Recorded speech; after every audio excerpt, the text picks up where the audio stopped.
Hello, good evening, and welcome to the fifth round of the Gold Split here in 2025, or the VMS Gold Split here in Le Mans Ultimate at Interlagos, here in between the lakes, it means, here in the sunny suburbs, or the southern suburbs, I should say, of Sao Paulo.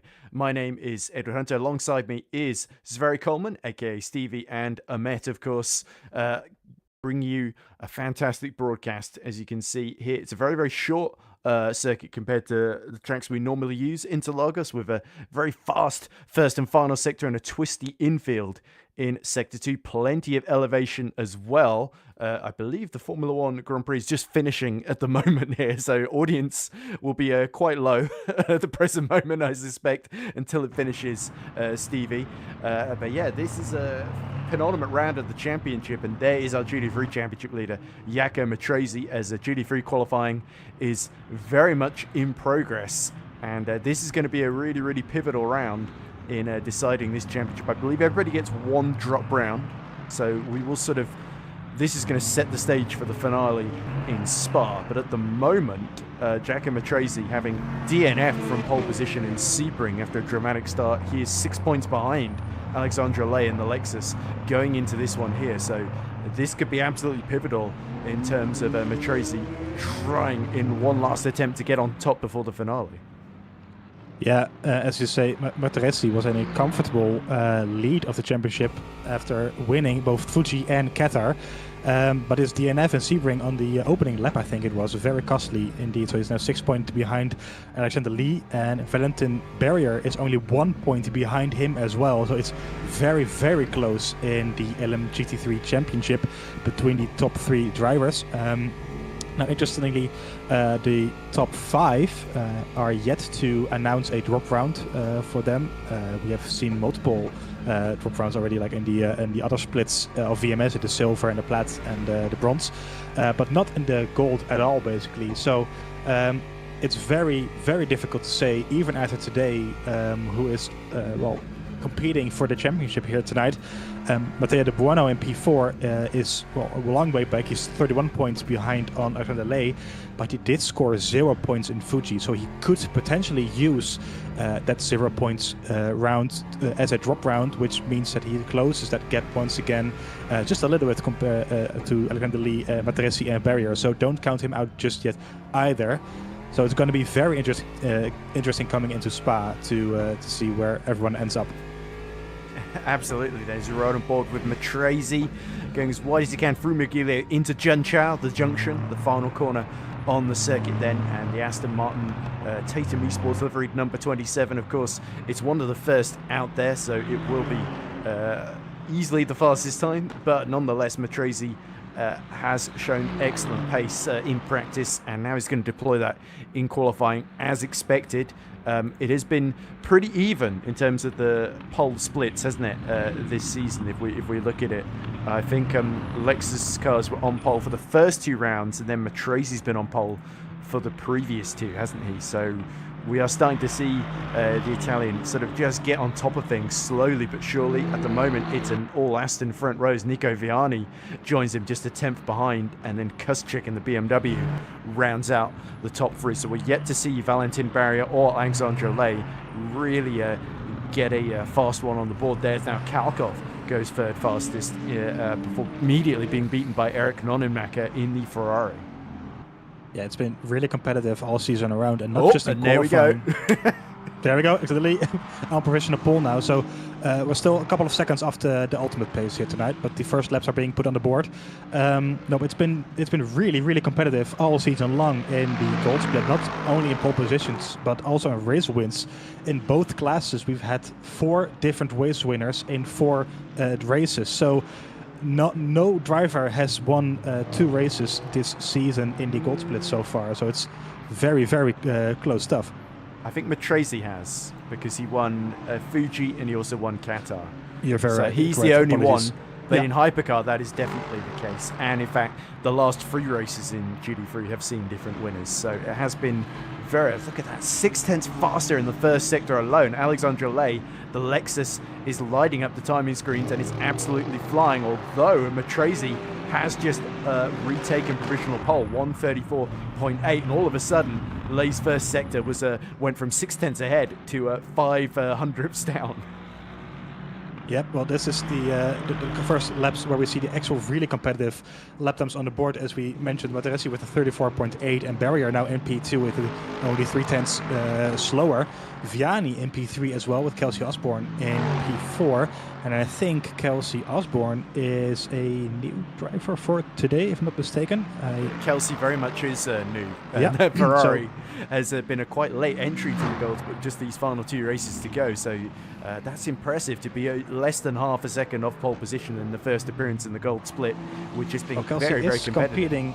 Kelsey is competing in other series in VMS. I think, I'm going to say the silver or the bronze that they're competing in. So they are familiar with the championship itself, but not just not right already in the Gold Split. So he's hoping to bring his skills on the table here and show what he can do.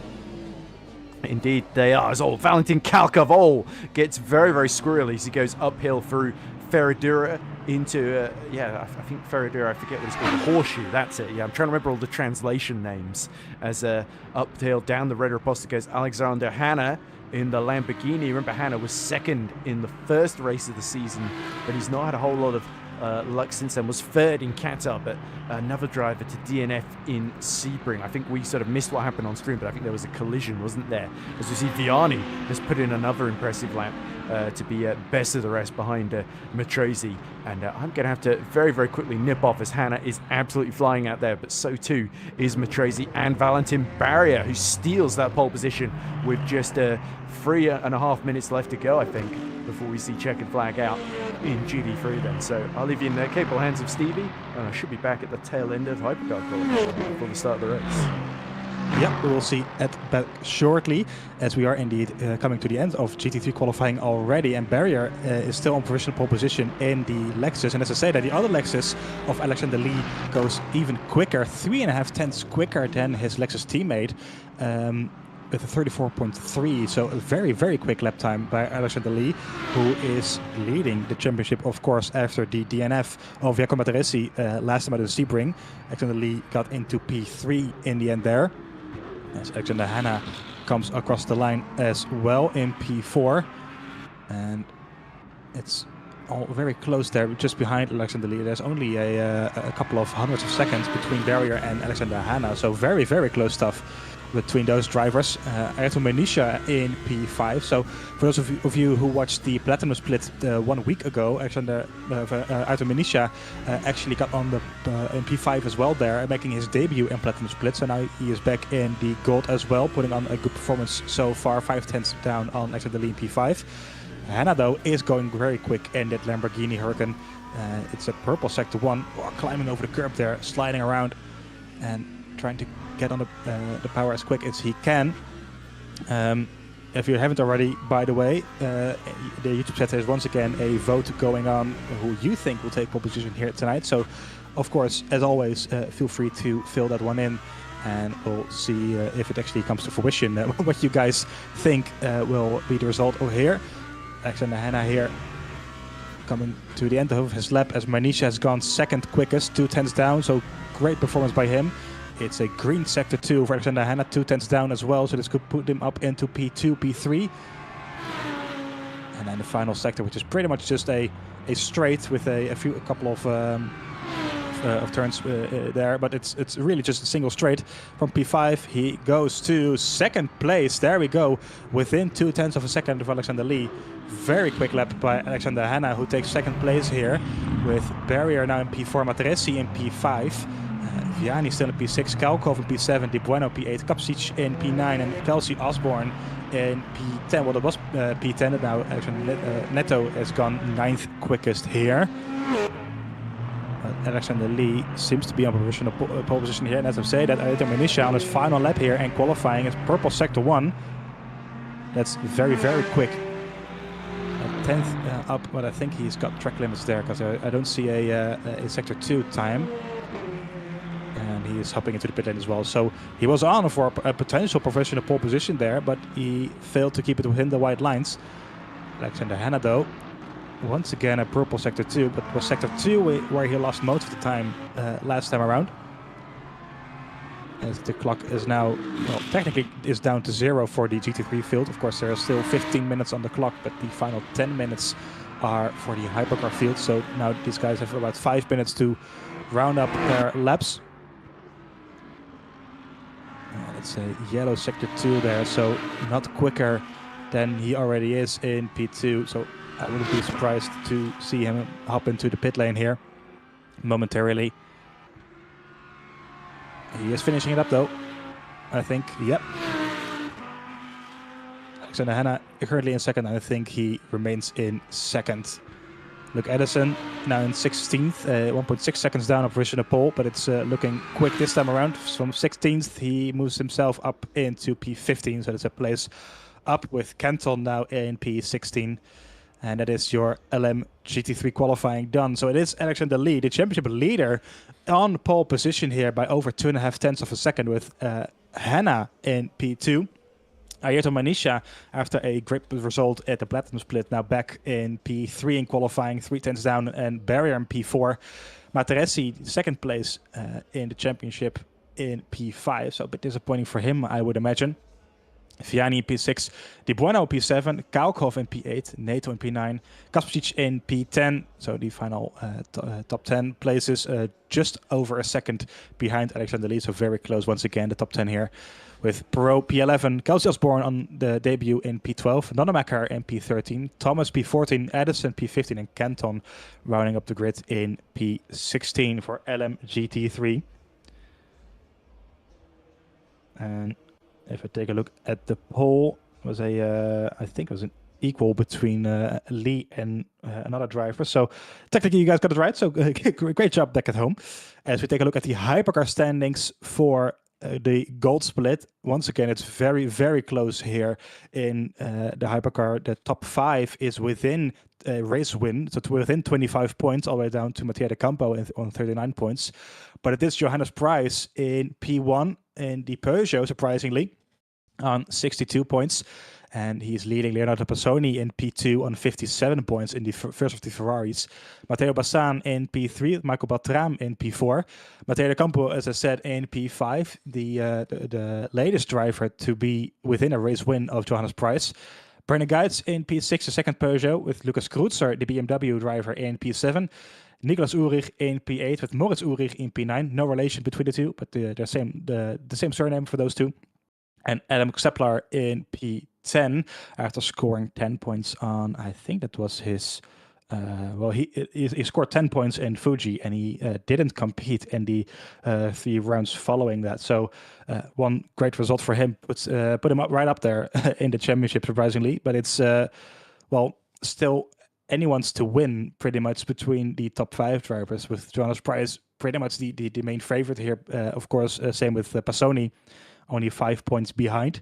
Now, same as the GT3 field, none of the drivers, pretty much at all, down to P12. So the top 11 are yet to tell us which round they will drop. Of course, they don't have to yet. If they can choose it at the end of the season. And at the end of the season, we will just basically take the lowest position of them, and that will be the drop round for them. So it's still very, very difficult to tell who will come out on top here. So far, it is looking the best, I would say, for Johannes Pryce, because his lowest result is 4 points in Sebring 2 weeks ago. So he would only lose 4 points, but Leonardo Passoni, his lowest result is 12 points in Fuji, so he would lose a lot more points with the drop round rule. But it's still very early to say. Of course, we have one more round after this at Spa as well. So anything can happen within these last 2 races. As we have 40 seconds left to go for the start of hypercar qualifying. You can see the cars lining up there at the end of the pit straight. I think it's one of the Tatum eSports cars right in front, with the Fisher Racing Team Toyota in P2. So they're both of them out on track nice and early. Now, once again, there is a poll in the YouTube chat. You can vote on who you think will take pole position here tonight. Maybe a bit surprising, Johannes Price isn't one of the options, but you can also, of course, name him in the chat as well. And otherwise, the choices are Dinoya, Beltram, and Bassan. So get your votes in, and we will see if you guys get it right at the end of this, as hypercar qualifying is on the way. Then 10 minutes to set their lap times. We're expecting lap times of about 1:23, 1:24, I would imagine. A bit slower than the Formula 1 did just now, but still very, very, very quick. Of course, in these amazing machines. Just gonna get my vote in as well in the chat. So it is Bassan leading it down 53%. So we'll see if you guys get that right. Let's see a lot of support for Alexander Hanna in the chat as well, and he got in second, of course, at the end. And as well, as always, pretty much Kapcic is also very well supported in the chat. The Polish driver, I believe he is, in the BMW, putting down a good result once again as well. So great to see the support going on there. So we see the hypercars making their way on track. I think that's Johannes Price, the leader in the championship, on 5 points in front of Passoni. Both Peugeots getting out of track a bit later than the rest of the field, so choosing to get into some clean air here. As the first of the Tatum eSports cars make their way through to the start-finish line. See, very, very narrow line there on the final turn. That's technically a corner there, turn 15. Although you don't really see it as a corner. It technically is. It's Moritz Ulrich in the white Ferrari for his first lap.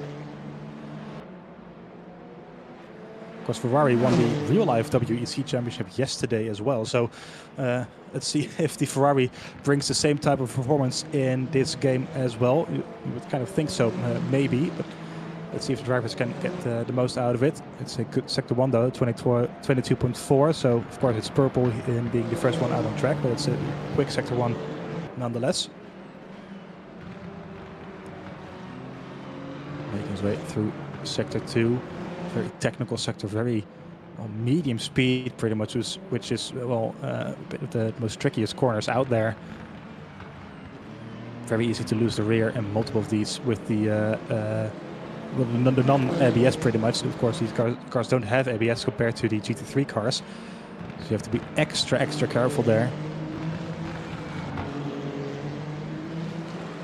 Coming through his first lap, Moritz Ulrich in the 125 white Ferrari.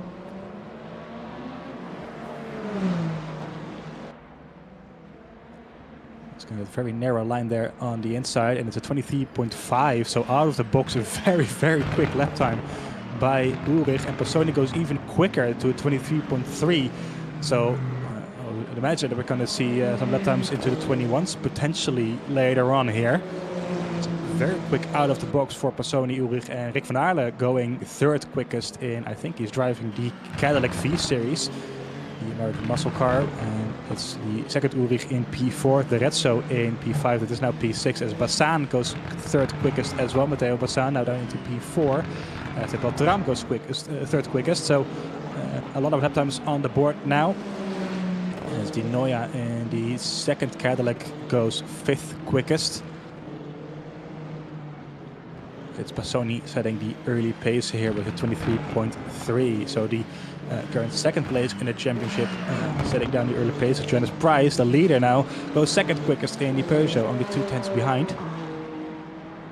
There we have Johannes Price, also competing in the Platinum Split last week. So he got some useful practice with his Peugeot there on the Qatar, that was the track. And it's a purple Sector 1 here, a single thousandth of a second there through Sector 1. So very quick for by Johannes Price. Of course, could be on here for another pole position.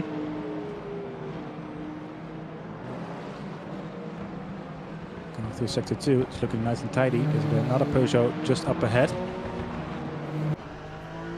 No dirty air from him so far to go on board with Johannes Price. This is coming through turn 16, I believe.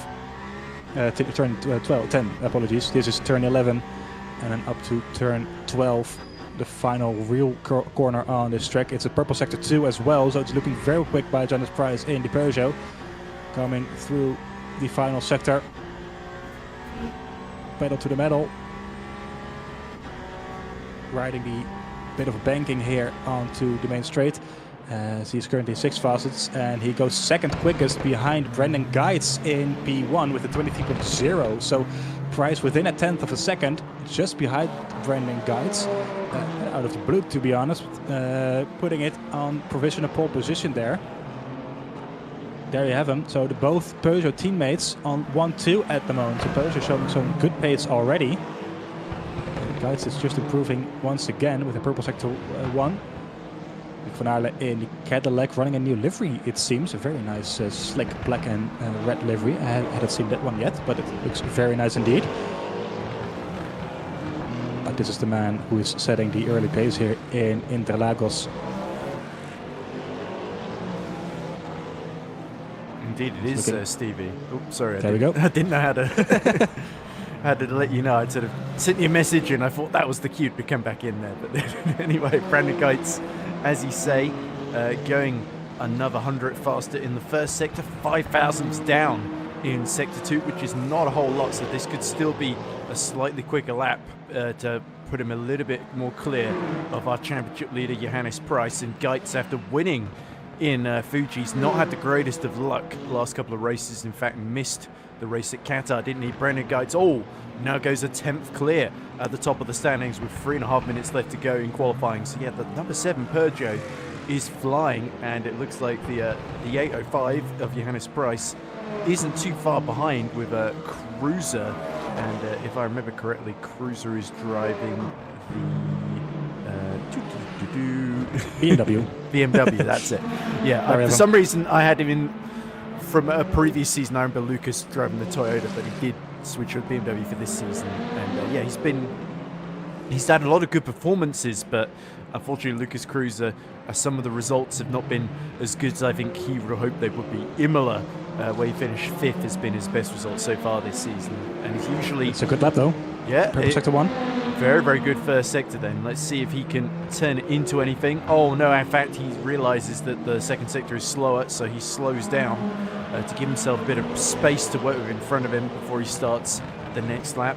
One driver yet to put a lap on the board, and that's Olivier Demoliens, who we believe might be starting from the back of the grid. No, Demoliens is out there in the number 5, which is great news. He's another driver that's had a bit of an up and down season. Oh dear. Well, that's not going to help his quest to get a lap on the board, is it? Spinning like that. And yeah, yet to score a point this season, and didn't actually start in Sebring. So one that drives with a less than flattering finishing record. But yeah, certainly Demoliens drives in a lot of other series that I commentate on as well, so can't be too harsh on him. He's certainly trying his absolute best then.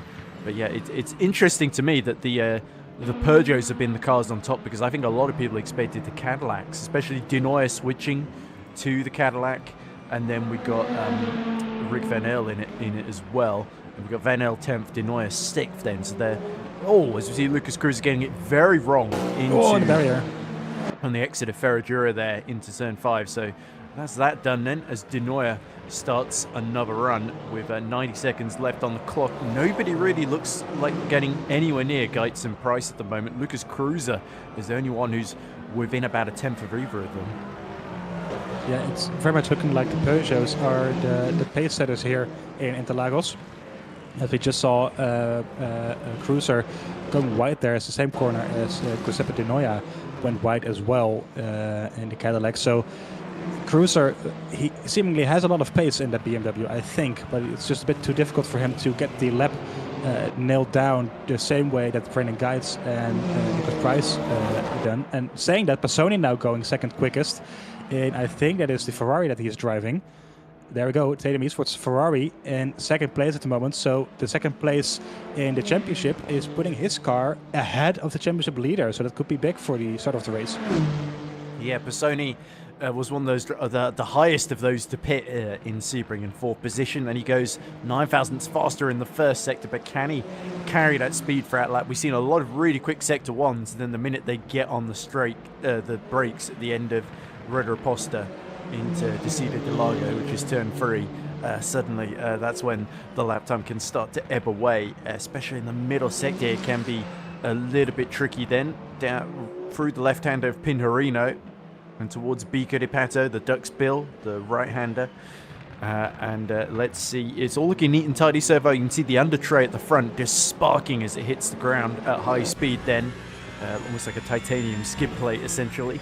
Into Junshao we go, and he's a 10th and a half down in the middle sector. So this is all or nothing for Leonardo Pisoni, trying to get the pole position, but being on the front row itself will be a big advantage for him, being tucked neatly in between the two Peugeots then, with Brandon Geitz, one of his immediate rivals, right in front of him. Towards the line he goes, and it is a little bit quicker, I think, but not quick enough to dislodge Brandon Geitz from pole position. Yeah, I think it was 3,000 of a second quicker, if I'm not mistaken. But indeed, or to use my very technical term, a little bit. It's very technical indeed. But well, I think that's qualifying done. Is that a late improvement for Barzenk, our newcomer to the Gold Split? It is, yeah, P5. Okay, Matthias Barzenk really impressing on debut then as De Nooijer goes up to 8th, but it's still not really going to be... it's nearly 4 tenths off of pole position then. So the two Cadillacs, 7th and 8th on the grid, they've got a lot of work to do if they want to finish in the top 5 here. Yep, and well, Mateusz Barzenk, you mentioned him already. A very familiar name for me, as De Nooijer is still on the lap, by the way.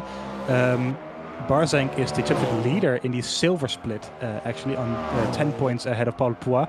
So he's very familiar with the car that he is driving here, and as you said, making his debut in gold, putting on a good performance already in P5 at the moment. So I'm not too surprised, to be honest, knowing him, but he's looking very good indeed. So did De Nooijer get the Hertz Jota Simsport, or whatever it's called, Cadillac over the line just as the clock was running out then? So that's why he is the last driver out there. Yeah, I think so. And well, for him, just as much as everybody. Oh, yeah, that's not looking good. The key of this lap is in the second sector, so you can drive as well as you want in sector 1 and sector 3, but if your second sector is not up to standards, then it's pretty much no use. Yep, in he comes then. I think he's got the message as well, seeing that middle sector split then. So yeah, that will decide the grid then, and it's going to be very, very interesting to see not just how these cars are set up, qualifying versus the race, in terms of which will be the more advantageous, but also in terms of we have seen previously when we've raced here, temperature issues can be a bit of an issue in some of these cars, particularly the Daytona Le Mans hypercars prototypes. They can really overheat quite quickly if they're set up more for performance over a single lap than for staying a bit cooler during the race then. So it'll be interesting to see who is ripping off radiator tape hurriedly at the pit stops as well. But yeah, let's go through before we get going the overall grid order here at Sao Paulo for the penultimate race of the Gold Split season, round 5 of 6. So there you go. In GT3's Alexandre Lay lines up on pole position with Alexander Hanna. So it's an all Alexander front row. And Artyom Minisha with a late lap gets the the Corvette up to 3rd. Ahead of Valentin Barrio in the Lexus. So yeah, Lay and Barrio high up in the championship. They are 1st and 4th. Jaco Matrese 2nd in the points. He is down in 5th, so he's got a lot of work to do to get even in the championship standings. Nico Viani lines up 6th. Matteo De Buono will line up 7th with Valentin Kalkov just behind him. Then on the 5th row, it's Belchio Neto and Maciej Kupczyk, who will line up 10th in the BMW. Elsewhere, low down the grid, we've got Hugo Perrault, 2nd last time with that brilliant performance to get the field to last at Sebring. He lines up 11th, just ahead of Kelsey Osborne. Eric Nonemaker lines up 13th, ahead of John Baptiste Thomas. Then it's Luke Addison with a disappointing performance. He is down in 15th, just ahead of Davide Canton, who will line up last. Canton, of course, in the Aston Martin Vantage, of course. But here are your hypercars. Brandon Geitz in the Peugeot on pole position by 81 thousandths ahead of Leonardo Pisoni. And that is essentially our top or two of our top runners in the championship, although Brendan Gates I think is like 6th or 7th, so this is a crucial pole for him. Johannes Price, our championship leader, is in 3rd. Then it's Lucas Kreuzer who lines up 4th. Matthias Barzink, the newcomer in the Ferrari, in 5th. Moritz Ulrich is 6th, just ahead of Rick Van Earl. Then it's Giuseppe Di Noia, recently switched to Cadillac, in 8th. Marco Beltrami lines up 9th, ahead of his teammate Matteo Bazan in 10th. And we've got, I think, a couple more hypercars, haven't we? Just outside the top 10. We've got Nicholas Ulrich in 11th. Michele Diarezzo in 12th. Marvin Butson in 13th. And Olivier Demoliens failing to set a time, so he will start in 14th. I think just ahead of the GD3s, just to prevent a massive pile-up into the first couple of corners, rather than at the true back of the field. So, Stevie, then, as the grid is about to form, what have we got to look out for in this race? Because Interlagos being a shorter lap, there are a few places where you can lift and coast here. So I think it's quite likely we could see more drivers trying to non-stop this one. As you can see, the hypercars and GD3s coming into frame now ahead of the start then. So the start is imminent. We're about to go to green flag any second now. And our hours racing begins here at Interlagos. Geitz holds the middle of the road, but they're all swarming either side of him, trying to go 3-4 wide for second position. Kreuzer on the outside, Pisoni in the middle, and then Barzink goes underneath all of them as Price gets into a bit of trouble, and I think Nicholas Ulrich has hit the wall, and Rick Van Earl has had to go off track as well. As you can see, Lay in the middle of all the hypercars there as they trip over one another. Oh, big crash. Who's that? I'm not really sure that that's Ulrich. And that's Materesi, I think. Oh, Jakob Matrese, second race in a row. He is in the barrier after just a couple of corners, and that is absolutely disastrous. Yes, so he's missing a rear wing. Nicholas Ulrich has got going again, but he's lost a lot of time, and I think Matrese, that could be his championship hopes in tatters there. I would say so, yeah. So once again, for a second race in a row, Jakob Materesi out on lap 1, it seems. He's in 16th once again without a rear wing, and that's a terrible news for his championship in the GT3 He's trying field. to get back to the pits, so he isn't giving up just yet. But it's looking... He's fighting a losing battle, I think. That is going to be just hemorrhaging time there as finally Nicholas Ulrich goes around the outside of Alexandra Lay. Manisha has benefited from all of this chaos to get up to P2 from 3rd on the grid. So Hannah has been the big loser in this opening lap there, falling by Manisha and Barrier, and Kalkov is still in 5th behind them. So yeah, GD3, this is all looking advantage Alexandra Lay, our championship leader at the moment. But could Manisha here, who recently made his Platinum Split debut as well at Qatar and did very, very well in that particular race. He finished top 6, top 7, didn't he? And now he is going to try, in between these two Lexus cars, I should say, to challenge for victory here. So we've got our second place runners in both classes being the sort of fly in the ointment here. As there is Moritz Ulrich now, having to follow his namesake through the GD3 field, and this is for a sort of overall position because he's had such a terrible first lap being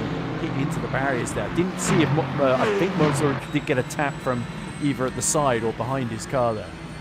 I think either of them had some contact with Rick van Aerle, the black Cadillac, on lap 1. So, well, both of them now at the bottom end of the hypercar field. Yep, it's kicking off once again. Whoa! Is that Vianney going off track there at the exit of turn 4? And that's Kalkov in the Ferrari, at least in the purple one. Yeah, so that's a Vianney, I think, in Kalkov. Yeah, there we go. I did identify him correctly. It is the sort of jungle green Aston Martin of Nico Vianney that was battling away. Belchor Neto actually just picked him off for 7th position. So the Brazilian in his home event into 6th position here, and now challenging Kalkov for the top 5. So this is excellent news for the Brazilians and any local fans who've just finished watching the Grand Prix. And yeah, I guess they've got another one to cheer on there. As oh dear, oh yellow, that's Kalkov. It's Kalkov and I think Vianney there. So how does this Kalkov? Does Kalkov have a mistake on his own and Vianney gets it's sorry, I think it's there we go. Kalkov goes wide. Oh, and Neto spins him around. Oh, and then Neto gets involved with Kuschik, loses the position in the melee as well. So yeah, Neto kept going in 5th position, but I think it was a mistake that opened the door there, but it was really, really unfortunate that it led to just basically a pile-up in the middle sector now, as we see De Buono defending sick position from Hugo Perol, who's gone from 12th to 7th in these first few laps, and now he's going for another position. Wow, somebody has certainly set that car up for qualifying. It's now Maciej Kuszczyk trying to go around the outsiders. There's Luke Addison joining the fray as well. Yeah, very close stuff. And Hugo Perot now up into he's still in P7, but he wants to get by here as quickly as he can with Luke Addison in his rearview mirror as well. With there's up ahead in BMW, Kuszczyk, as you mentioned, also gaining some places. I just want to quickly mention, though, in the hypercar field, Barzank in P2 after starting in P5 on debut, and he is still there, only 4/10 behind the overall race leader. So very impressive stuff by him. It was contact there from Kelsey Osborne on that's Luke Addison in the P9 there, but the Ferrari driver keeping it clean so far in P10. It's a silver 21 car there. Then Sabas had contact with Davide Canton in the 96 blue Aston as well. So it's carnage all over here in the GT3 field. Yeah, everybody desperate to get into the high positions early on, and then maybe think about saving fuel. We think the GT3s are really going to struggle from past experience to get to the end on a single tank of fuel, whereas the hypercars might be more likely to succeed in that attempt there, as we see more yellows out there on track as Matteo De Buono is starting to break away from Hugo Peralt now, as in comes is that Matrese finally coming out the pits after repairing his car, but he has not had a lot of luck now. Now Matrese, he really needs it to rain, essentially. That's got to be his best chances. Nicholas Ulrich has, I think, retired quite spectacularly, clearly not happy about being pushed into the wall of the first corner. Yeah, that engine is smoking. That car is going nowhere anymore. So that's his race over, unfortunately. Meanwhile, the battle for P3, Valentin Barrier in the rearview mirror of Artur Manisha. As you said, performed very well in the Platinum split, but both Lexus cars seemingly having a lot of pace here in Interlagos. So Barrier trying to take a look down the inside, but not going for it right now. But he is pushing Manisha very, very hard here. Manisha driving the Corvette. I think he's the only driver in the Corvette in the Gold Split. Oh, up the inside.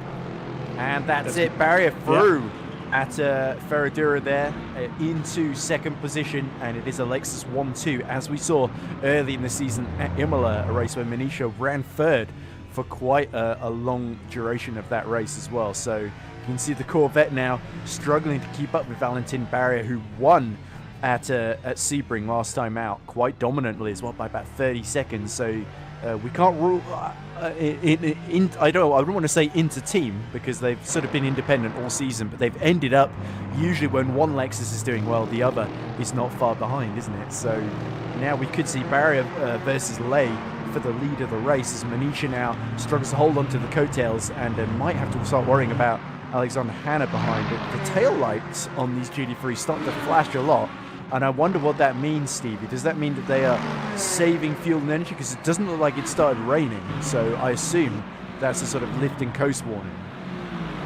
I'm not really sure, to be honest, if these cars have a lift and coast warning. I know Formula 1 cars do, but I don't think the GT3 cars or the hypercars do. So the only thing I can imagine it is are rain lights. However, I'm not really seeing any windscreen wipers going on at the moment, so I'm not really sure if it's raining at the moment. Could this be because it's getting dark? Look at this. Perrault is off.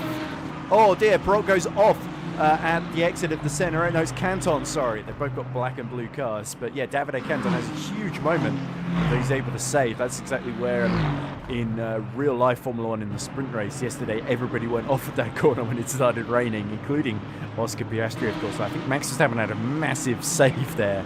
Yeah, that's insane. So Davide Canton having his own Verstappen-esque moment there, but luckily able to continue in the race. Free position, though, for these two, Luke Addison and Kelsey Osborne, who I think were fighting with him just before then. And Kelsey Osborne making a good impression here on debut, and if he can pass Luke Addison, that would be a big feather in their cap then. So they've got to make sure that they can force the Lamborghini into a mistake here. But Addison does make a habit of stealthing his way up the order, doesn't he? So Kelsey Osborne probably might be best just following Luke Addison through the pack as he starts to gain confidence throughout the race. Could also be that we're now starting to see a lot of our runners. Oh, there's a big moment there for Kelsey Osborne. Again, good car control on the exit of Magulio into Junchal. to not spin it around completely there. We saw a couple of GT3s drop it there in qualifying, and Osborne, cat-like reflexes mean he holds on to 10th. Yep, great save there.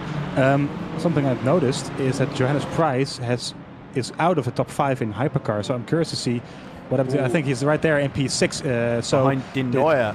The championship leader in P6 at the moment, after starting in 3rd, so he lost multiple places on both Kreutzer and Dinoya and Passoni. Not a happy camper at the moment, only 5 points ahead of Passoni, so this could see the championship lead swinging to Leonardo Passoni, who is currently in 3rd. And Bassan, who is in 3rd place in the championship at the moment, he is in 8th. So he's not in any danger by him. But the championship lead with 1 round to go could potentially, as it stands, go to Leonardo Passoni. Yeah, I think Price got tangled up with Moritz Ulrich, didn't he, at the start? Because they qualified in a similar part of the racetrack, didn't they, near the front? And then they were all fighting each other, and Barzeg just went up the inside with that brilliant move from where everyone was worried about each other. They didn't pay attention to Mateusz Barzeg, the new driver, who just absolutely caught them all out. In comes Moritz Ulrich quite early on, 10 minutes into the race then, so could this be an early stop to try and undercut to at least gain some sort of track position, or is this potentially to retire, given that he's quite far down on the rest of the field? I'm not really sure, to be honest. The undercut, very wide there by Hugo Perrault, being hunted down by Kapicic in the BMW, but keeps it on the road for now. No, but the undercut hasn't really proven out to be all that competitive in the VMS Championship with the current format. So he might give it a try, but I'm not really sure. Okay. We are getting some information, by the way. The track started damp, and now Alexander Hanna has pitted off. He started on wet tyres now and is now pit for dries. So the track is actually drying up, and that explains what happened there. It's all very deep on the brakes from Hugo Perrault, and Kustrick is going to dive up the inside, but they've still got just a front bumper alongside the rear wheel there, and Kustrick completes the move, goes up to P6 there. So a big mistake from Hugo Perrault there, as Valentin Kalka, I think, is another one switching off of the wet tyres back to the dries. Yep, so we're going to see more of them in shortly, I think, with the track now drying out, as mentioned in the YouTube chat. Perrault is another one on the wets as well. Yep, I would say so. That would explain the sliding around, so to speak, at the start of this race. Also explains the blue sidewalls in the top. Wow, okay. Well, that explains it then. Everybody in GT3 at least started on the wets, so that explains it quite crucially. All the hypercars starting on dries, all the GT3s starting on wets, is what we're hearing from Charlie Thornton in the commentator notes. So, yeah, there we go, though. So, actually, Alexander Hanna, maybe he's fallen to the back now, but if he's able to lap significantly quicker than all of the GT3s, he could rocket himself back into podium contention here. So that's potentially really, really bad news for Valentin Barrier and Artyom Minutia. Then Lay might have a little bit more time to react, though. Yeah, it's really going to depend on how quickly they can get those tires up into the operating temperature. Especially if the track is a little bit damp, it can be tricky to actually manage to do so. But if they get those tires switched on and perform well, then we could see them jumping up the field quite significantly coming towards the end of this race. So I think that's the bottom 4 drivers now having pitted on to the slick tires, but the top 12, so the rest of the field, are still on the wets. As now we see Nonemaker, in the pit lane as well. So the second Fisher Racing team in for slicks as well. Like I said, I think we're going to expect to see more of them coming in shortly.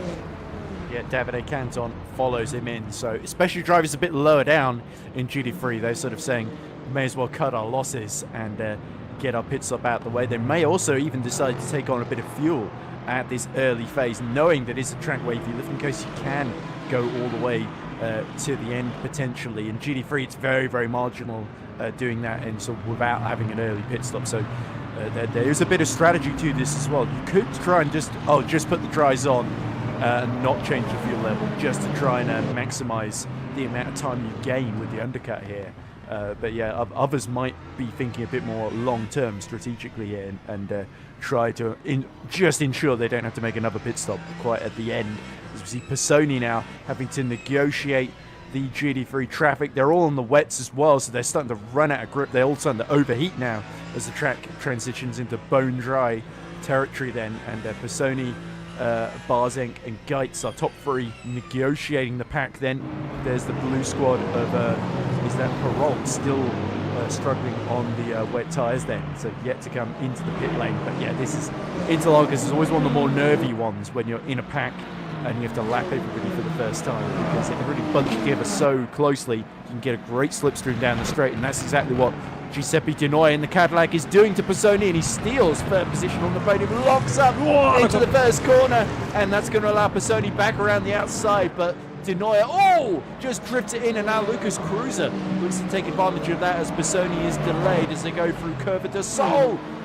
And that's very risky from Cruiser, who nearly leaves the circuit completely, slots back into the slipstream behind the Cadillac, goes around the outside of Pisoni. Pisoni's lost one place, is he about to lose another? Pushes the BMW hypercar wide, nearly contact between the two there, and Cruiser refuses to yield in this fight and bumps at the inside, and that's a push to pass almost maneuver there. I think Pisoni's not going to be particularly happy about that one. No, I don't think so. There's a very aggressive move by Lucas Cruiser, who moves up into P4. Now, I wonder if he got an illegal overtake on that GT3 that we saw as he went off the track out of turns 3 on the back straight, the Reto Opposta. He went off the track pretty much to overtake the GT3, 3 wide with Pisoni there, but he gets to move down further up the road, now in P4. So great move, very aggressive move, but both of them still driving. And Pisoni, like I said, losing another place, first on Di Noia, now in P3 in the Cadillac, and then on Cruiser in the BMW M Hybrid. So Pisoni not really happy on the higher fuel Ferrari right now. It's really all kicking off. Traffic is always a huge hassle in endurance racing, but especially around Interlagos, where the spaces are so tight, so narrow as they are here. It's very tricky, very difficult to keep the cars all on the same spot of the track. Yeah, and Di Noia now really starting to get into the groove with this Cadillac, isn't he? Where was he in the championship before he changed cars? I don't remember. I think it doesn't matter now because he loses all his previous points. I don't think he was especially high up. He'd had a couple of good performances in the Ferrari, didn't he? In the number 50, but he'd not quite been able to convert all of them to results then. So we do have a little bit more information. Jakob Matrese is the fastest driver on track, but as you can see, he is over a lap down then. So it's all really, if you see where John Baptiste Thomas is, Matrese, if you can catch up to him. Oh, Neto falling down the order. So Belchio Neto, the Brazilian, has hit trouble in his home race, and he's falling well at the points. Round the outside of him goes Nico Viani. So I think Neto had a spin coming out of the turn 4 there. Oh, it hits the hypercar. Oh, it's Demolians. Oh no. It's Demolians, while lapping Belchio Neto, just absolutely clattered into him. It may have even been the other way around, depending on who you blame for that one. But either way, both spin dramatically, and disaster for both drivers there, but especially for Neto, who was in the top 5 at that moment. Yeah, so can I quickly note, Hanna made his pit stop from P4 and has just put down the fastest lap of the race in 1:39.0, so that's the quickest lap of the race in GT3, and he is driving on those slick tires. And Materesi, who is still on the wet tires, or at least was, 39.6. So never mind, he was on slicks. So the slick tires now really finding their groove and now going a lot quicker than the wet tires. So see the Bueno and Viani and Neto as well, no surprises there, coming into the pit lane. So this is the opportune moment to switch to those slick tires, because now they are very much the quickest compound.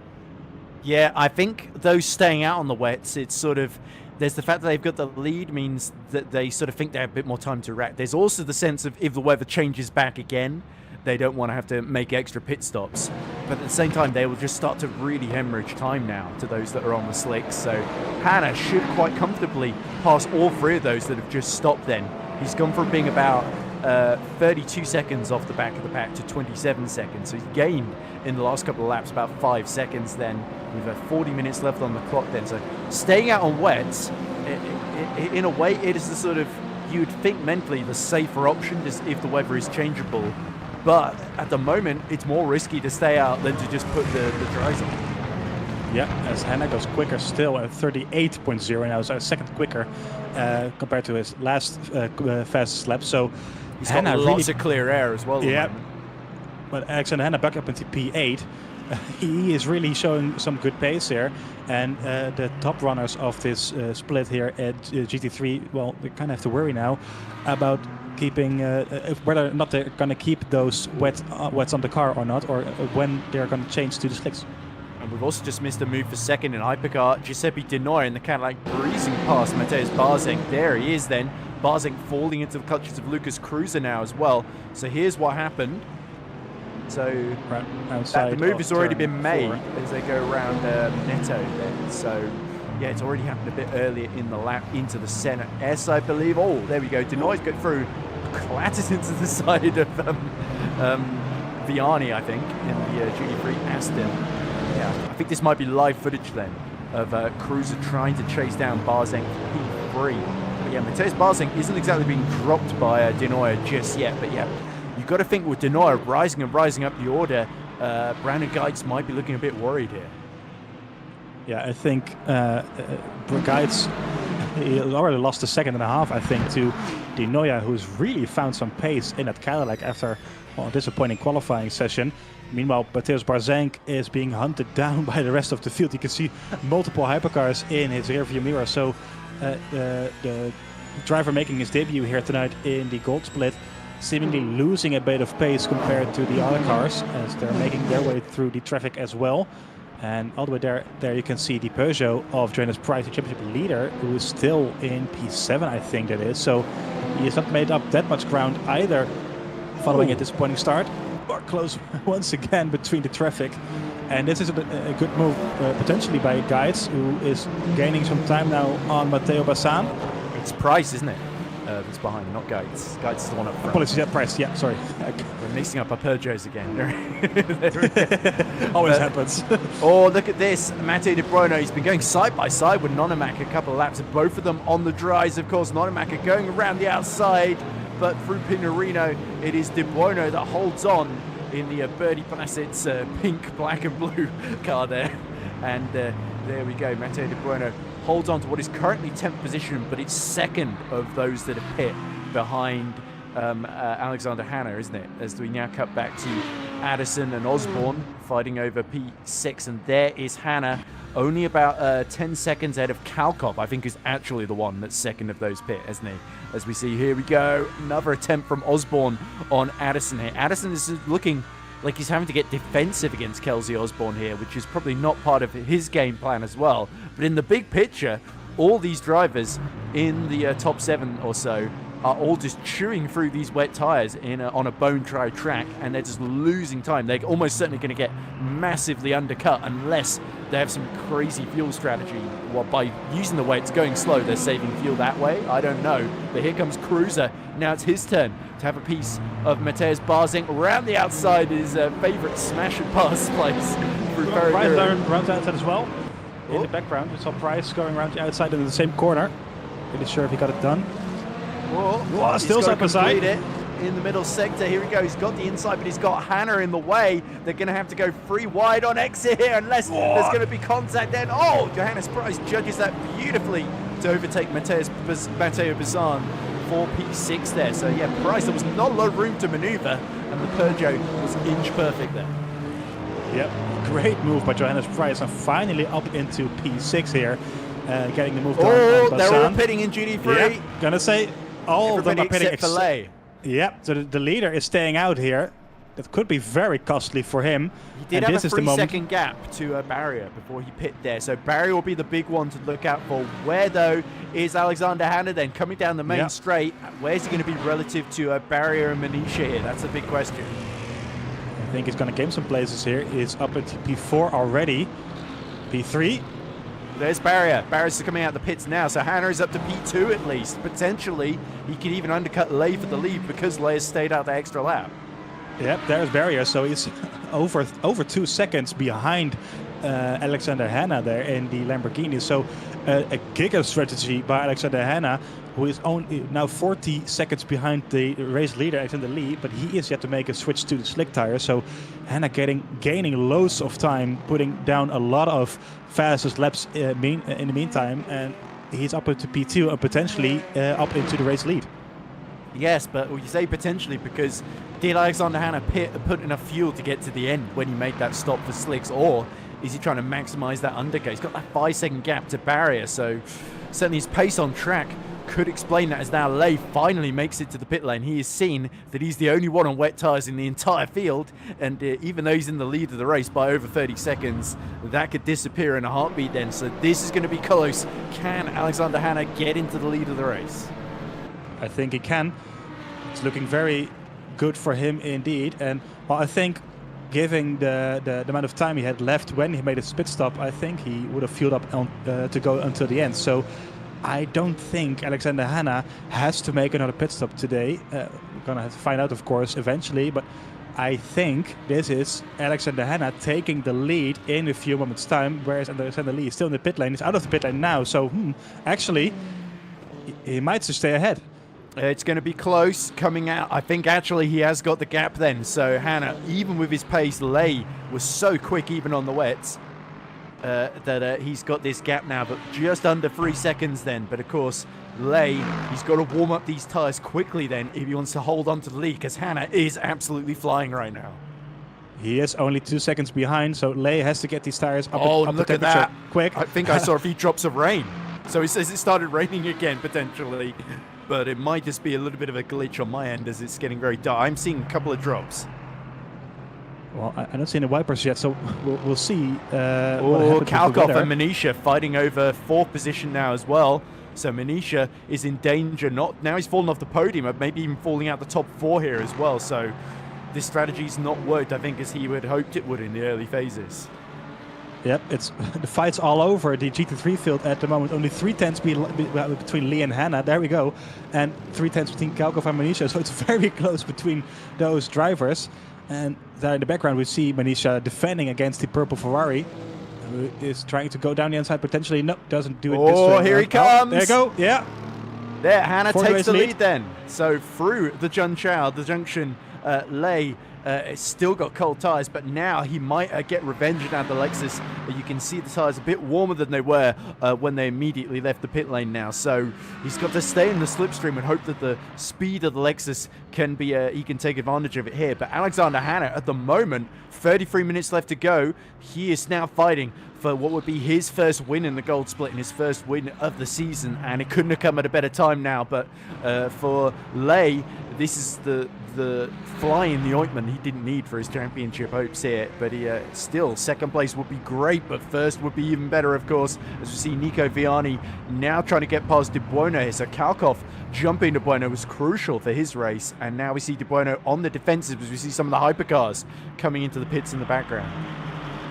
Yeah, so multiple hypercars also making their pit stop. Now, the hypercars were all running on slicks already, so they're not changing to new tires, I don't think. Just some fuel goes down the inside. De Buono gets the move done, I think. Yep. And it's move. Very clean indeed, up into P6 for the Aston, so nicely done by Viani. But as you were mentioning, this is not really what Alexander Lee was planning on, I don't think, being on a comfortable lead earlier on, but now down in P2, 1.6 seconds behind Hanna. Now, of course, his rival is still in P15, so nothing to worry about that, but I think he would like to get the win, of course. Oh, and look at Giuseppe De Noia. While we look at this battle between Besson and Van Earl, De Noia is right behind Geitz then. So we have one Cadillac struggling to hold on to P7 with Besson really giving him a hard time, and we got another Cadillac that's challenging for the lead, and they're pulling a second clear of Barzenk, who's holding up the train of Cruiser, Price and Pisoni behind him then. Yep, close stuff in this field as well. We haven't really paid that much attention to the hypercars, surprisingly, given how much action there was in the GT3 field. But De Noia really on a roll here. He started down in P5 or P6, I believe, in the Cadillac, the Hertz Team Jota Cadillac 38, but showing some great race pace here within a second of Brandon Geitz, the Peugeot leading this race. Geitz in P6 in the championship, but he has to defend here, I think, at some point on De Noia, who's really, really quickly, same as Price, his teammate, Now up into P6 after a disappointing start. P5 even. And now trying to get the move on the Kreutzer rather shortly. But yeah, a bit of a stalemate, look. Because they've all got a bit of virtual energy, of course, so it'd be interesting to see who is running lower at this phase as we get towards half distance, because almost certainly, knowing that it was a bit of a wet start, all of the hypercars are basically trying to get to the end without doing a stop if they can help it. It's really only a weather change that could force the hand of some of these drivers, or some of them being a bit greedier with the fuel. Geitz has used a lot more percentage of the virtual energy than De Nooijer as well. So De Nooijer is looking in an almighty strong position. Cruz as well has got a bit of an edge on Barzenk at the moment and is waiting for that opportunity to present itself too. So yeah, the Cadillac's looking very, very good for virtual energy, as indeed is the BMW of Lucas Kruse, but he's now got Johannes Price all over the back of him as well. And the Peugeot's looking a little bit greedier, a little bit more keen to get through in this phase rather than hanging around. Yep, very close indeed. There's been battling all over this race. Whoa, contact there with the Ferrari with Kelsey Osborne, I think. I think that's Cruiser hitting the rear of Kelsey Osborne, the Ferrari we're passing right now. And he's seemingly still in one piece, but potentially maintaining some suspension damage there. But I think he got through cleanly there in the end. But Cruiser, well, one mistake and he loses place, one mistake by Barzenk up the road and he gains a place. It's very, very close by these guys. As I just see the real-time virtual energy results. Of course, the virtual energy that we see in the bar itself is only the fuel. So Brennan Geitz is on 65% with all of them above 50% virtual energy. So I kind of think that most of them are able to get to the end on the virtual energy that they have. Yeah, I've just been sent a current VE graphic. This is Brennan Geitz 56%, De Nooijer 52%. So that tells a slightly different story to the overall fuel situation. Then as look at this, Price gearing up for another go on Lucas Kruse now as they deal with the traffic. I think Vianney a couple of laps ago did set the fastest lap. Oh, wide goes Kruse and up the inside goes Johannes Price, then the championship leader back into fourth position, but there's loads of traffic. There's Kuschik desperately trying to get out of the way as quickly as possible, and now Barzenk sees a Peugeot coming up in the rearview mirror, but wide goes De Nooijer as he desperately looks for a way through the traffic here, and he's lost out a little bit of time to Brennan Geitz in all of this. Yep, really not helping the Cadillac here, over second now behind Brennan Geitz. What? Cruiser into the side of Perrault there, I think. Yeah, this is getting really feisty up into the final corners of this very short, very hectic racetrack. Traffic is always carnage, but especially around Interlagos, it can really make or break your race here. Meanwhile, Alexander Hanna still in the lead on Alexander Lee, still within those 2 seconds, but the pace seemingly very even between the two. But a very, very well executed strategy by him now in the lead. So the moves we just saw with the traffic, Brennan Geitz is now 1.2 seconds clear of De Nooijer again. So a bit more breathing room for him. But Barzenk and Price and Passoni all following one another within a second. Same as Cruz are very closely behind Passoni as well. So the battle for P3 is very, very much on here. It did look like Barrier was under attack for P3 in GD3. I think it would have been Kalkov that was fourth before. No, it is Manisha has regrouped a bit and is caught back up to Valentin Barrier. There's round the outside goes Moritz Ulrich, desperately trying not to tangle with either of them. And a bit wide goes Barrier through Mergulio here. So yeah, Manisha, his podium hopes not over yet as he's actually cleared Kalkov in the back and got back in front of him then. So good to see the Corvette finding its feet again. Manisha, since making his debut in Platinum, feels that a little bit more confident as Hugo Perrault defending into Pico de Pato from Maciej Kuschik, who's really lost out in this pit phase. He was one of the later drivers to pits of the dries, wasn't he? And he's really seen a lot of drivers undercut him as a consequence. Yeah, pitting early to these slicks really has worked out for multiple drivers here, with the only exception. Manisha P3, past Barrier. Great stuff by him. There we go. We see the tail end of the move done into turn one. Let's look at the replay. So it's coming up into turn one of this racetrack, the Senna S's. And in the slipstream, gonna get a move done down the inside, I think. Yep, late on the brakes, down the inside. Oh, a bit of wheel banging there. Keeping it on the road, I think. That well, Robin Corvette was racing. Oh, and he's back through actually, so I think he Yeah. may have let him through, feeling maybe he bumped into the side of a barrier there. But that Corvette was understeering like a big rig truck in a typical American style, wasn't it, into the center S there. It's amazing that he even made the corner there. But yeah, Artyom Manisha not giving up, and the Corvette just looks so much racer in these sort of mixed conditions here. It really feels like now they're off the wet tires, it's gone against the Lexus cars a little bit. They don't look as strong as they did in the qualifying. Yeah, for sure. As we see the hypercar leader. Oh, that's not comfortable. Coming through down the inside. Di Noia comes in. On the curbs, cladding all over. That's very intense stuff by Di Noia, who wants to get as close. Is that to Bassoni that's again. cleared Price there? So they've got two championship protagonists, first and second, fighting over third place on the road now.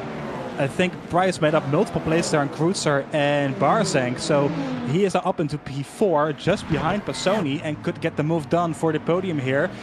Bassoni going defensive into turn 1, and locking up even as well. Brennan Geiser down the inside, and he gets the move done up into P3. Johannes Price, the championship leader, back up onto the podium. Yeah, crucial mistake then from Bassoni under pressure, and Barzank is going to punish that as the Tatum driver defends the inside, forces the newcomer to the gold split to go the long way round. Barzank is not going to be undone that easily though, backs out into turn 3 and down to Interlagos they come as they go uphill towards Ferradura. Cruiser wants back into this action as well, but he can sense there he's lost a lot of ground. 25 minutes left to go. The podium could go either way here as they've still got Price about a second in front of them then, but Barzank, having seen the podium snatched from his grasp, wants to take it back. Then you can also see Rick Van Earl is closing in on the back of Cruiser 2. As you see, that must be Lay getting well out of the way of our hypercars there as he's seen Hannah just disappear up the road in front of him. Yeah, so the top 7 of the hypercar field are all within around a second of one another. So insanely close stuff. It's a yellow flag on out there once again, and back it's been removed already. So just a small incident, I think. A bit of time to barrier then. So yeah, we're regret giving that place back now, I bet. So here comes Cruiser on the back of Barzank. Barzank gets defensive into the first couple of corners. Cruiser's surely not going to be able to go all the way around the outside, but he's going for it. Certainly going to give it a go, but he's not really got enough of the car alongside, but he's put Barzank off through Curva del Sol on the run down the Red Raposta here, so will use a bit of virtual energy to try and slingshot his way around the outside here. Rick Van Earl watches with great interest to see who's going to come out on top here. It's Barzank that's got the inside and defends aggressively as there's more yellow flags out there as Cruiser finds the path blocked in front of him, and Rick Van Earl has got the grandstand seat, and it's the Cruiser move up the inside into Ferradura, but this time Barzank sees it coming and covers it off. Yeah, great defensive driving by Barzank there. Oh, down the inside of, I think it was one of the it was Materesti potentially, I think. Yeah. Great defensive driving by Barzank, who wants to keep his P5 there, dropping back a little bit compared to Bassoni, now into P4. But Barzank in the yellow submarine, well, he wants that P5 very, very bad. And there's now a bit of a train forming all the way down into P10, I think this is. So one small mistake by Mateusz Barzank can cost him up to 5 positions here in the end. As now Cruiser has dropped back just a little bit. Addison missing his rear wing. Yeah. So he has hit trouble then, and that's forced him to make a unscheduled stop, which is going to make scoring points much harder for him. So we're seeing a lot of attrition in GD3, but for the likes of Addison and Matrese, they've got to keep running because all sorts of crazy things can still happen in the final 22 minutes here. We've seen Barrier has fallen to P6 after that fight with Artyom Manisha then. So, yeah, something definitely happened. I think there was contact with some of the hypercars potentially, which Barrier came off by far the worst from, as we look at Johannes Price trying to make it once again a Peugeot 1-2 here, but you can see the 9X8 struggling to pass the Cadillac of Di Noia there, but Geitz has really been caught by the both of them in these last couple of laps here, and we are looking now with 20 minutes to go or so, a three-way fight for victory potentially. Yeah, Price is finally doing what he had to do all race long, and that is getting past those drivers right in front of him after a disappointing start. So he's now right up in front of Leonardo Bassoni again, his nearest championship rival. So this would see him extend his championship lead by just a little bit. which is crucial, of course, coming into the final round of this championship in 2 weeks' time, or 3 weeks' time. That is. Apologies for a week break in between as well. But Price now trying to get up into P2 as well, get a car in between him and Passoni. That would be great news for him and his championship hopes.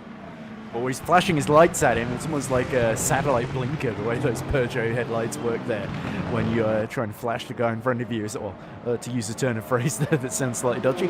But yeah, De Nooijer is going to have to be on his haunches here because Price just looks like he's really fired up in these last couple laps. Rick Van Earl is also starting to line up Lucas Cruiser in the background. Meanwhile, Alexander Ley has started to close back in on Alexander Hanna. So they start in the front row. They swap positions with Hanna being the earliest to switch to the dries.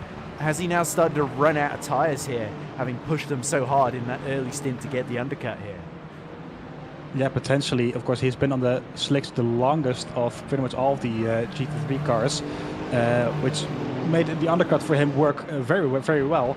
But now Lee is closing the gap once again, as you said, so within a second there.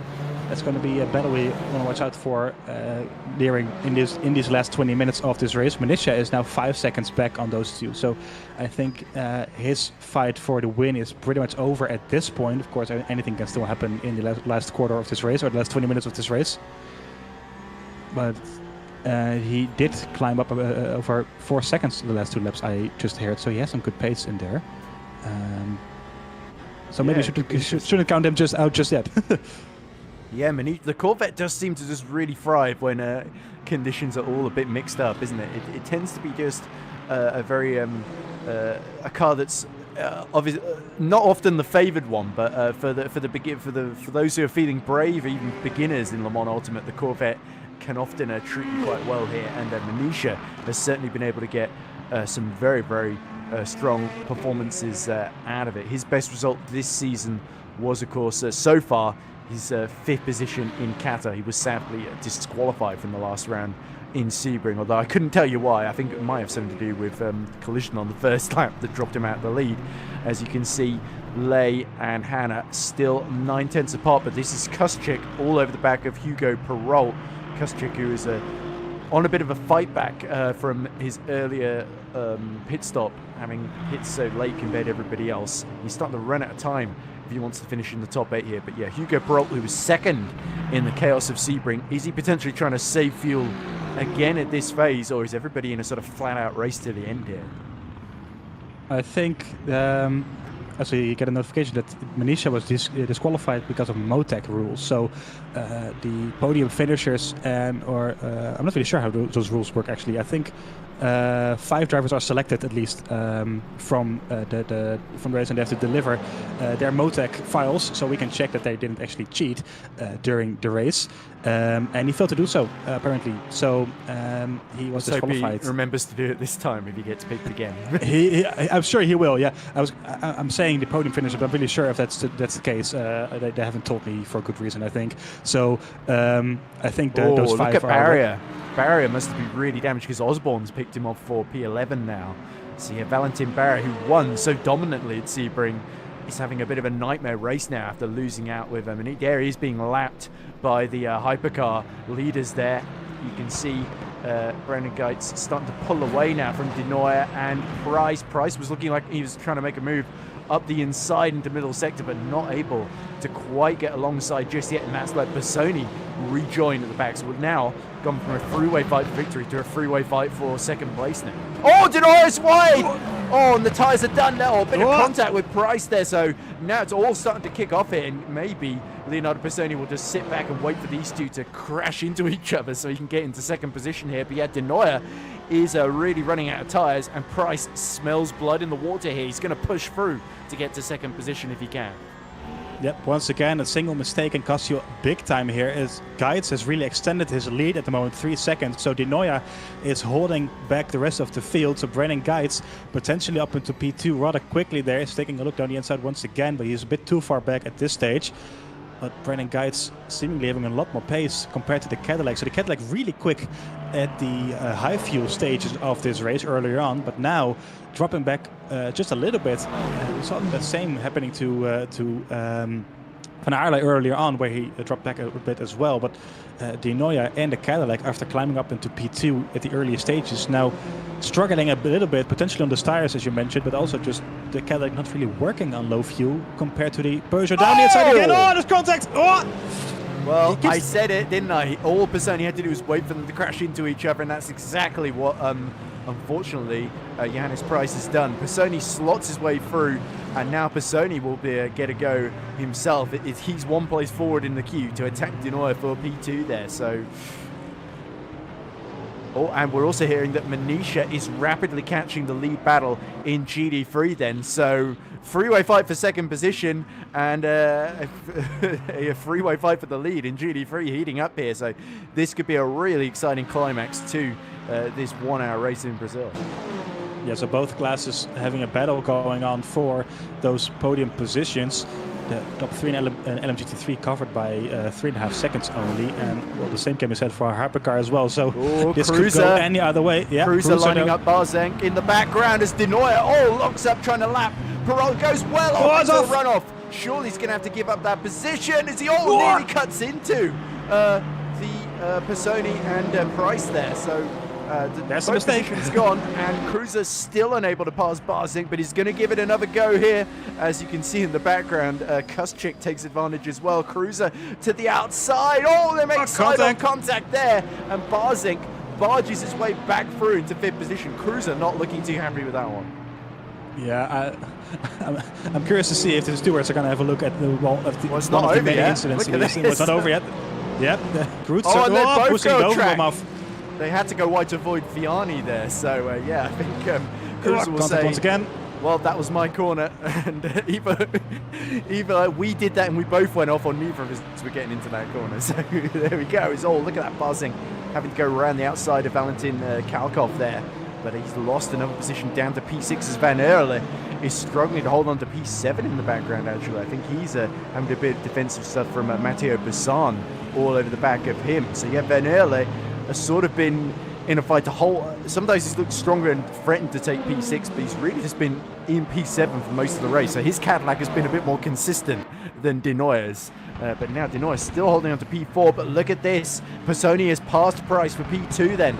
Crucial for the championship for the Italian to get into the runners-up spot then, as meanwhile Manisha less than 2 seconds down on Lay, who is starting to lose touch with Hannah again. Yep, so the gaps are extending a little bit in GT3, but in Hypercar it's still very, very close indeed. But Manisha close, I was kind of, very wrong earlier then. He didn't fall back at all. He climbed back up, so only 2 seconds behind Alexander Lee. And still very much on for at least a P2 here, I would say, within the next 13 minutes. Johannes Pryce, though, he's not done yet. He wants that place back on Pisoni. This is very crucial for the championship. With it potentially right now, they're the 2 leaders of the championship in the gold split. And after a mistake by De Nooijer, as well, someone pointed out, he did not resave jointly there, almost wiping out multiple cars coming back on the track. And he's now into P4, right ahead of Cruiser. I wonder if the stewards are going to take a look at that, what happened there, because I think there was a lot of elbows being moved around. Wasn't really all that clean, to be honest, but we'll find out afterwards. It was a bit of what we call in the UK argy-bargy, I think. So yeah, that's a good shout. Yeah, Cruiser did the same thing earlier on. So yeah, it could be 2 very interesting incidents if somebody decides to report them. As now, look at this, the race leader, Brandon, is that Geitz there, just clearing us up the inside comes Pryce. Pisoni leaves the door wide open, doesn't really defend into the first corner at the center S there, and Johannes Pryce is back into P2. It's a Peugeot 1-2 once more in this race. And you can tell Manisha sees those 2 catching up to the back of him and thinks, oh, right as I'm about to catch the leaders with 12 minutes to go. That's not ideal. And they're fighting each other as Pisoni tries to go up the inside into turn 3 and finds it very much blocked off there. So Pryce is covering off all the angles here as now it looks like with 4-second gap to the leader in the other Peugeot. He is defending that second position rather than thinking about challenge for victory as they go either side of Artyom Manisha. Yeah, so some great camera shots there as we saw both main battles in the classes going on at the same time. And it is Pryce once again up into P2 right ahead of Pisoni. As I said, crucial for the championship. This is, you want to score those points, especially when with the gaps only being 5 points between those 2 guys. Meanwhile, Manisha is within a second of Alexander Lee in the Lexus. So Lee dropping back just a little bit there, as we see Denoya coming through on Manisha as well, who's flashing the lights, not really happy with how the Cadillac lapped him there. I'm not sure that's unhappy. It's just like getting this over with as quickly as possible because I'm catching him and I don't want you guys to be in the way once I get to the braking zone. Problem is he's got Van Earl, Bassan third in the championship, and then another Tatum eSports car right behind him there. So he's got three that are going to come at exactly the same moment here on the exit through the center S here. Yep, so we get some notes then that multiple cars might be fuel saving. Oh, so look at Bassan tucked in right behind Van Earl then. So yeah, top three may well be in various different states of fuel saving in GD3 as they desperately try and make it to the finishes. Look at that, one of the Tatum cars, that's the 99, didn't quite make it through. So that must be, which one is that? 99 again. I don't remember who it is from memory, but it's not Bassan, crucially, as he's still right behind Rick Van Earl as they go up the inside of Alexander Hanna, and Hanna's going to have to wait to turn in here as all three hypercars arrive in one, and Hanna is not really in a hurry to let them through. As Manisha's up to P2 past Lay in the background. There he is, you can just see he's made the move. So that was very opportunistic there into Ferradura. Yep, as you see a replay of the Corvette driver getting the job done on the Lexus up in front. So Lee, the championship leader in GT3, dropping that. Oh, that's a nice move down the inside from a while back. But he gets it done up into P2. Very nice indeed. Just going to give you a quick update on the virtual energy on the hypercar field. Brandon Guide's on 25%, so he has the most of all of them in the field, with Price and Passoni equal on 22%, but crucially Rick van Aarle in the Cadillac in P7 on 18%, so a lot less than the leaders there. So potentially he is this slow because of him fuel saving to get to the end. And Denoya on 20% with Bassan on 21 and Kutsar on 23%. So those are kind of similar compared to the other drivers. But Brandon Guide's very comfortable on 25. Rick van Aarle having to fuel save to get to the end here.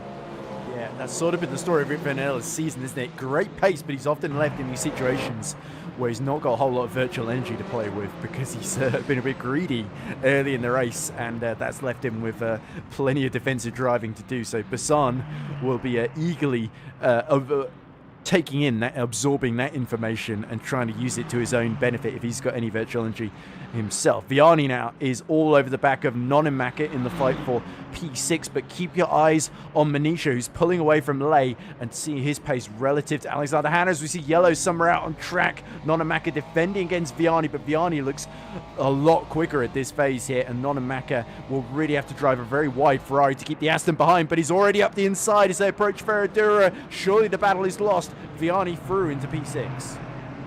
Yep, great move, very clean, and up into the P6 at the moment, with Nonamaka down into P7 in the Fisher Racing Team Ferrari number 42.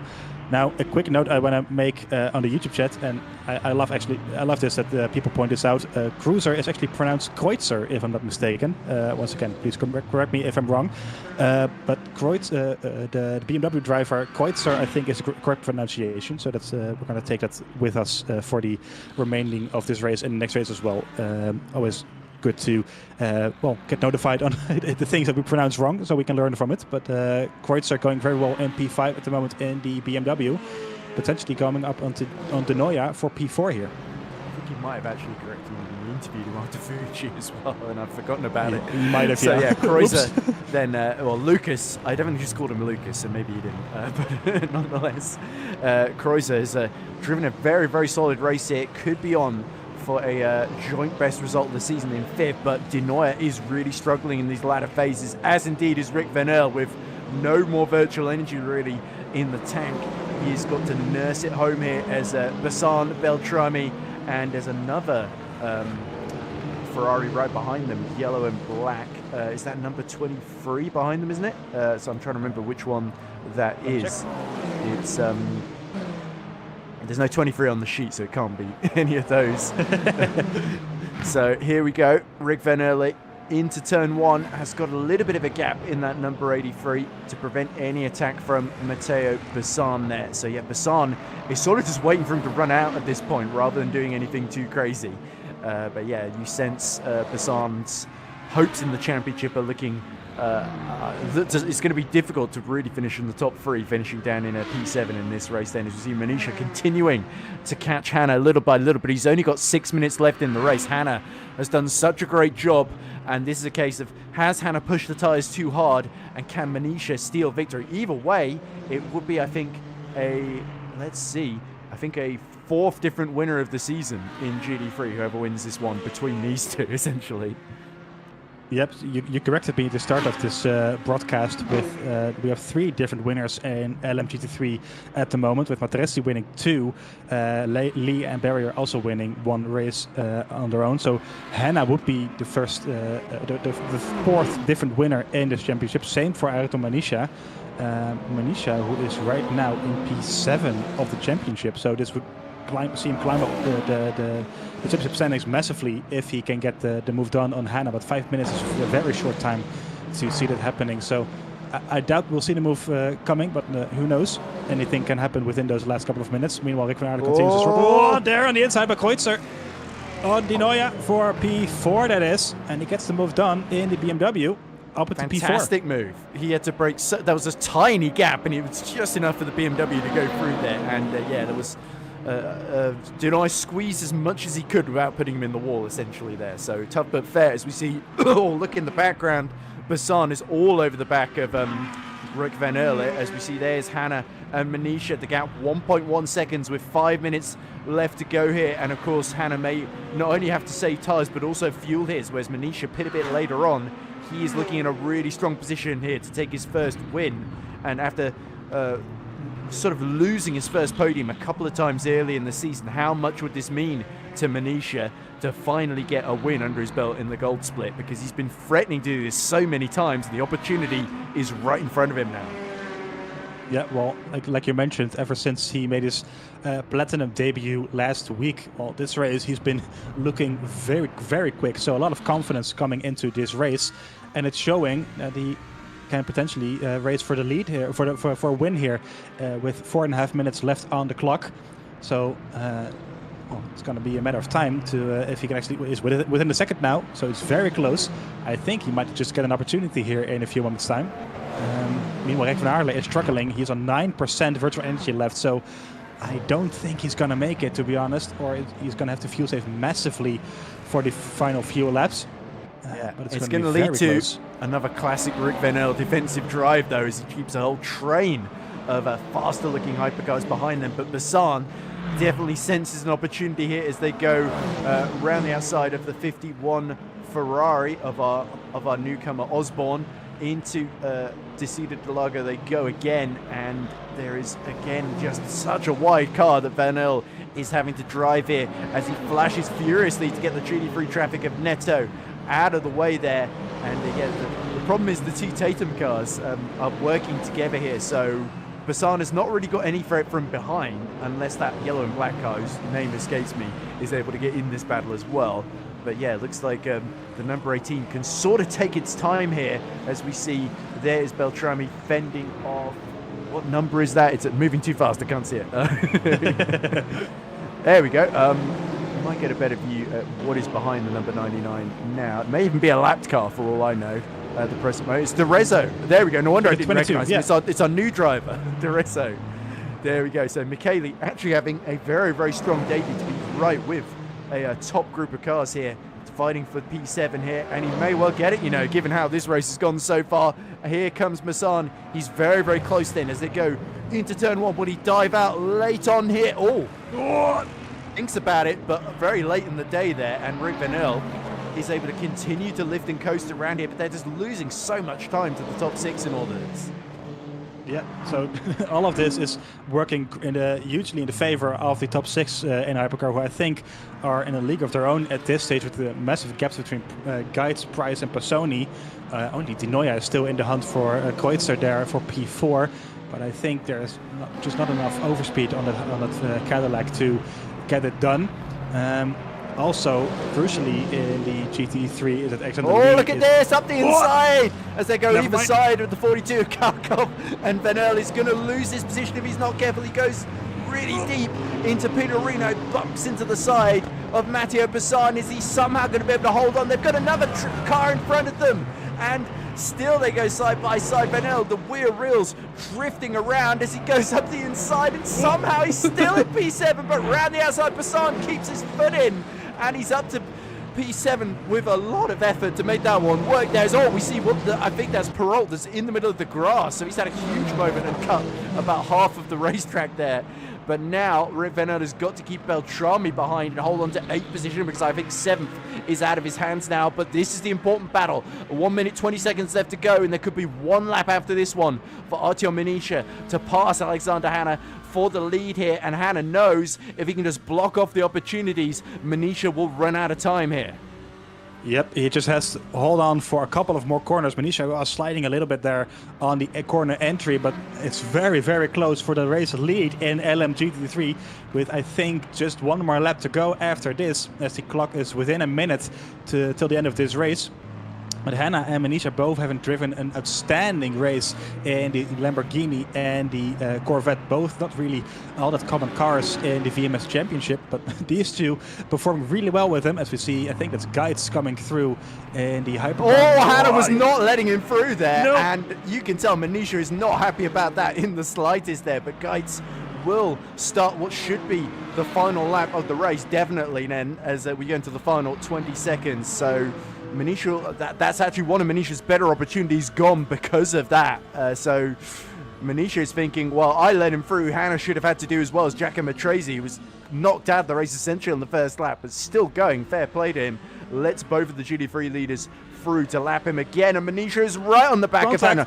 I think Hanna is running out of fuel here potentially as well, having to fuel save. We see blue flags behind Manisha as another hypercar. That must be Price and Pisoni about to breeze through here. At least there is Price. Pisoni a couple of seconds further back then. Lay is really running out of fuel. Kalkov has picked him off for third here, so Lay must be really running on fumes at the moment out there. So that's really bad news for the championship leader, down to 4th. Yep, his strategy not working at all here, but these two are still going at it through Sector 2. I'm wondering where Guides is at this stage on the track, as he surely is coming up to the finish line at, well, I think it's going to be another 20 seconds. Look at this! Oh, that was not really a move. And look at that. Kalkov actually has lost the position again to Lay, so both of them must be really low on field, fighting over that third position. Yes, a crucial move for Lay to keep on the podium there, but Geitz is about to come through now, I believe, and take victory here in the gold split then. So he hasn't won since Fuji. He puts that right here, and across the line comes Brandon Geitz to win in the Peugeot. It's going to be a Peugeot 1-2 then, with Johannes Price 4 seconds in arrears, and then Pisoni will round out the podium. But who is going to win in GT3? Will it be Alexander Hanna, who's made that brilliant call for dries early doors, or will it be Manisha? Manisha's too far back. It's Hanna that takes his first victory for Visceral in the Lamborghini, and a fantastic drive too. Both of them putting on an amazing display then, and Lay is just going to hold Kalkov at bay, saving just enough fuel to hold on to P3. So an amazing strategy by Alexander Hanna, who lost some places at the start, pitted very early onto those slicks, and then had a massive undercut on basically the whole field, going to the slicks very early on and winning this race ahead of Manisha and Alexander Lee. Brandon Geitz pretty much faultless from start to finish in P1 in a hypercar, taking his second victory in of the season. He is only the first driver this season taking a second win in the hypercar field. It's Price taking a crucial P2 ahead of Pasoni, which means that currently, as it's currently standing, there's only 8 points between the two coming into the final championship round in 3 weeks' time in Spa. Yep, that's going to be fascinating. I think Geitz, with a really, other than his 2 wins, he's not really had a whole lot to shout about this season, I think it's fair to say. So it's going to be difficult for him to win the championship, but that's crucial just to keep him, at least mathematically, I guess, in play. And a bad day for Bassan and Beltrami. So 3rd place, I think, is very much up for grabs for Brandon Geitz. And yeah, so many great performances. Cruiser getting his best finish in 4th, Barzenk impressing in 5th. And yeah, in terms of GT3, there was that incredible lead fight, but freeway fight really for the win. And I think Alexander Hanna is going to have the biggest grin on his face when we eventually talk to him. But let's go through then the final results in your GT3 standings. It is Alexander Hanna that takes his first win, 37 excellent laps, but it is the Lamborghini that takes victory. He was so closely denied in Fuji, wasn't he, with that late charge. This time, it's the other way around. He was the one holding off Artyom Manisha, who really recovered brilliantly in the second half of that race to take P2 and be finished. I think it was just 3/10 behind at the finish line, with Alexandre Lay running very low on fuel in the closing stages, but unfortunately for Valentin Kalkov, Lay was able to take advantage when Kalkov himself ran a bit lower on fuel than intended and was able to retake the podium. Matteo De Bono recovered to P5, a very good result for him in the end. Nico Viani had a few dramas but still recovered to P6 ahead of Eric Nonenmacher. Maciej Koscheck got back into the top 8 despite being one of the later drivers to pit. Hugo Perrault, second points of the season for him after his podium in Sebring. He takes P9. And Kelsey Osborne, on his first appearance in the Gold Split, rounds out the points scorers. Belchior Neto unfortunately missed out with a big crash with Olivier Demoliens midway through the race. Valentin Barrier, he also had a big incident that dropped him out the points. Davide Canton and Jaco Matrese, the man second in the points. So him and Barrier having very, very bad days mean that third place was even more crucial for Alexandre Lay.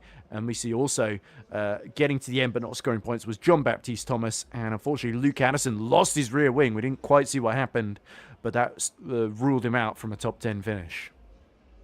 Yeah, so crucially, Giacomo Matrese losing a lot of points there compared to Alexander Lee, which puts him, 21 points clear as it stands, of course, without any drop rounds on Matrese. So it's pretty much his championship to win at this moment. Yeah, and meanwhile, looking at our Hypercast results, Brandon Geitz, after 42 laps, takes his second win of the season here from pole position. A brilliant pole lap, a brilliant performance, controlling things from the front. Only occasionally looked threatened by the likes of Price and Denoyer behind, didn't he? But yeah, Price had a good recovery drive of his own to P2, with Pisoni rounding out the podium. So second and third, those could well be our two title contenders. Lucas Kreuzer, gets his best result of the season in P4 to beat our newcomer Matthias Barzenk, who ran in P2 in a lot of the early phases. Giuseppe Denoyer, a bit of an up and down race for him. Strong start, very strong middle, and then fell behind at the end once fuel became a big factor. Matteo Bassan did get through into P7 at the end, with Marco Beltrami joining him. His teammate Michele Diarezzo, in his first appearance, takes P9, and Marvin Butzin takes the final point in this particular race. But dropping out the points were, of course, Moritz Ulrich. Rick Venel didn't even get to the finish, so the Virtual Energy must have run out before the end. That is heartbreaking for the Dutchman, who I think is still yet to get any points under his belt since changing cars. So yeah, it's not been, the Cadillac has not been kind to him so far. Also not getting to the end with Olivier Demolins, who had that huge crash I mentioned earlier with Neto, and Nicholas Ulrich, who was bumped into the wall at the start as well, along with Moritz Ulrich as well. So not a good race if your last name is Ulrich, but yeah, nonetheless, absolutely excellent show, and very, very entertaining to watch, CV. Yep, very entertaining indeed. So it's going to be very spicy in 3 weeks' time in Spa. We have multiple drivers in both championships still in contention for the championship, so anything can happen then, especially around Spa, which is a very well-known racetrack for all of these drivers. So it's going to be very difficult to say for us, for as well as for these drivers, who is going to come out on top here. Yeah, I agree with that completely.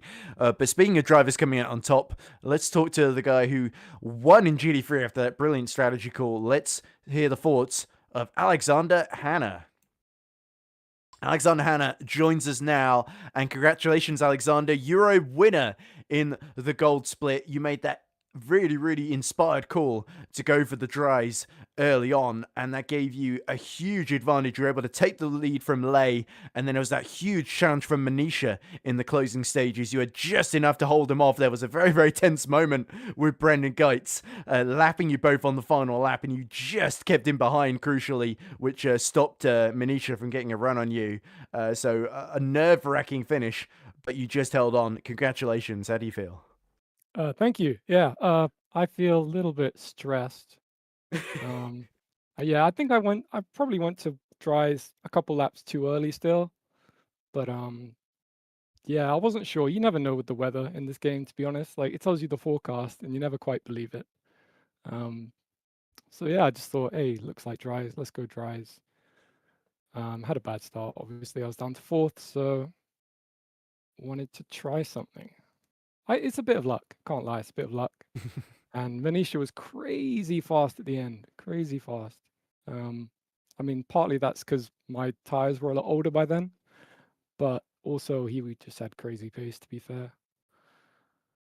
Yeah, who'd have thought the Corvette, the car to have at Interlagos, or the Lamborghini, was pretty tidy as well, especially in that wet to dry stint then, Alexander. So obviously, we talked earlier about how you just missed out on the win at Fuji. You got the podium in Qatar, but otherwise, results have been slightly harder to come by this season. Luck's not exactly been on your side, sort of every other race. But yeah, this time you're back. So you got the clean set of podiums, third, second, and first, haven't you now, Alexander? So yeah, you're certainly in good shape heading into Spa.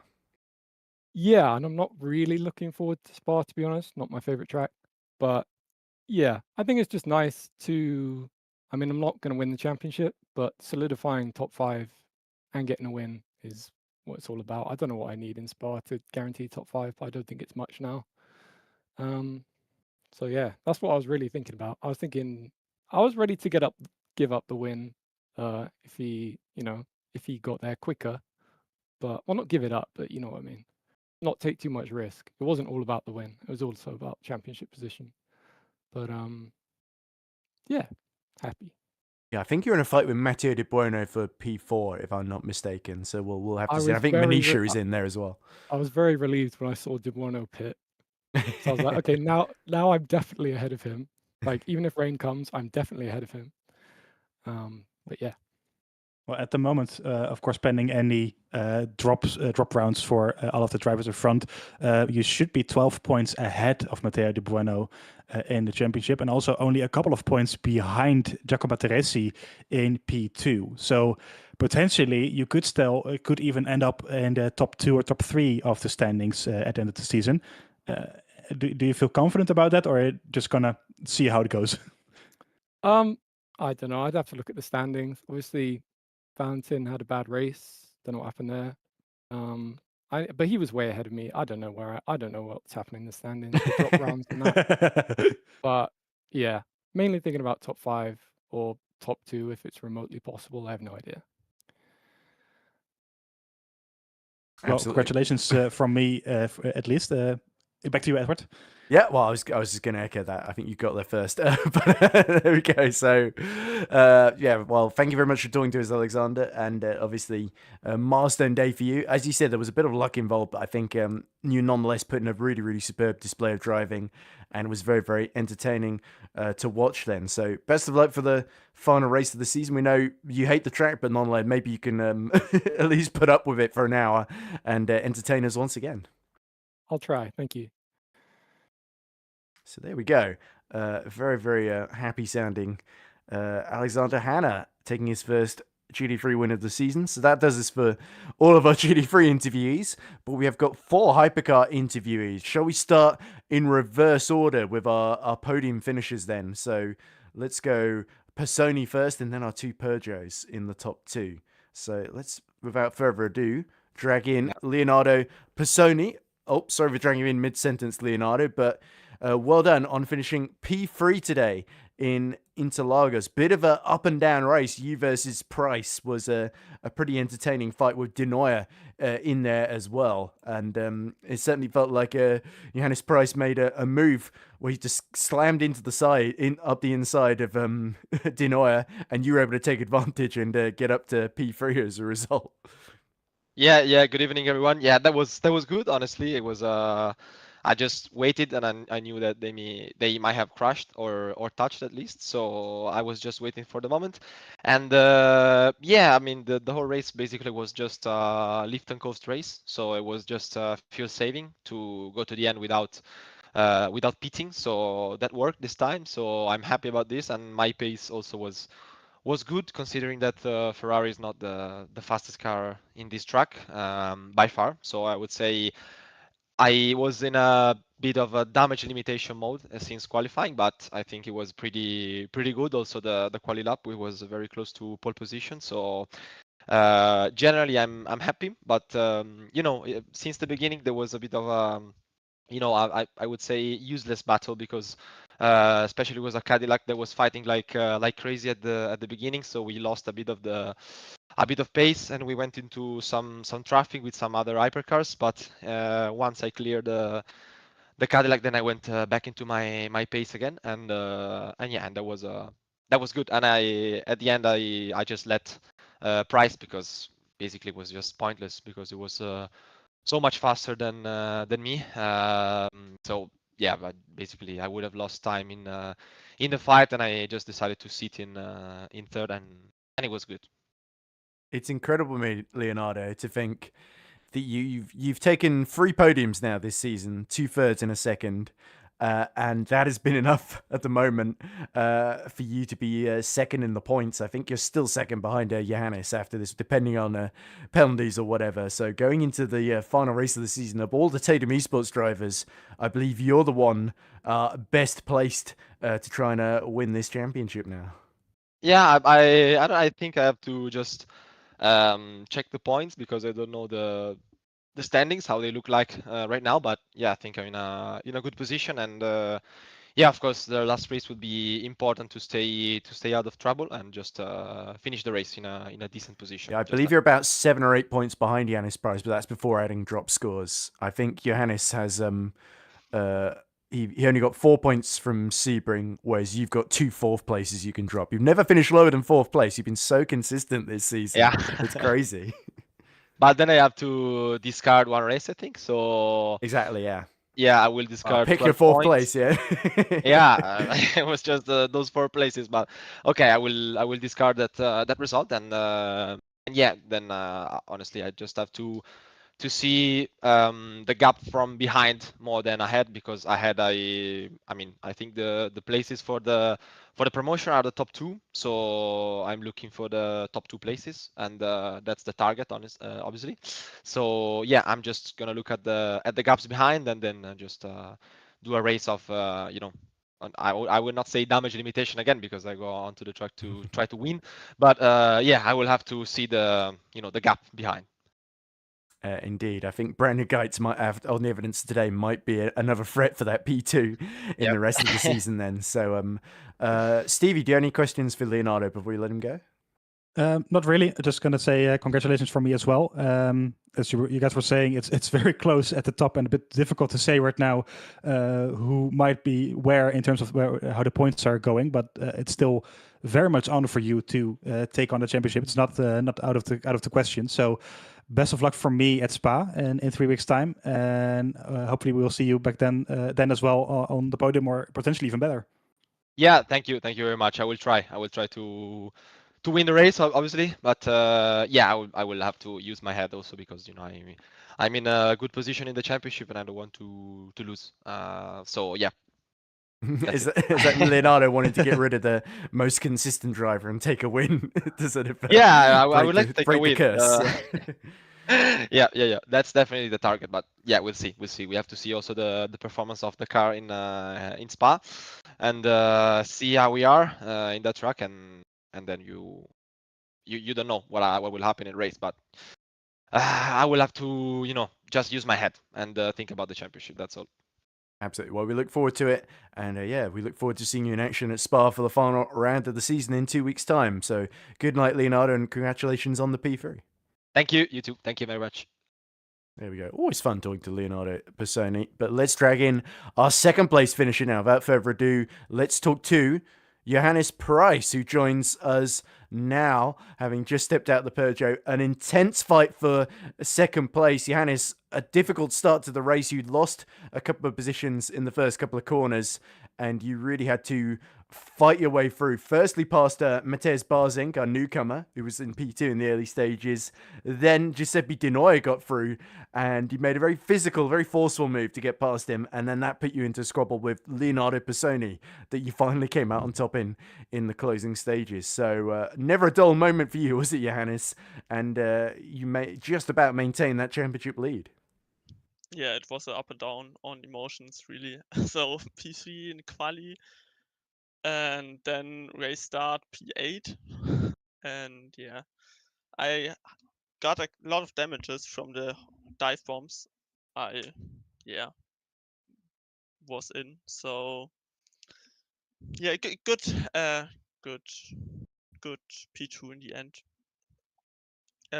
Yeah, one more round to go in the championship, and I think Personi is second in the championship.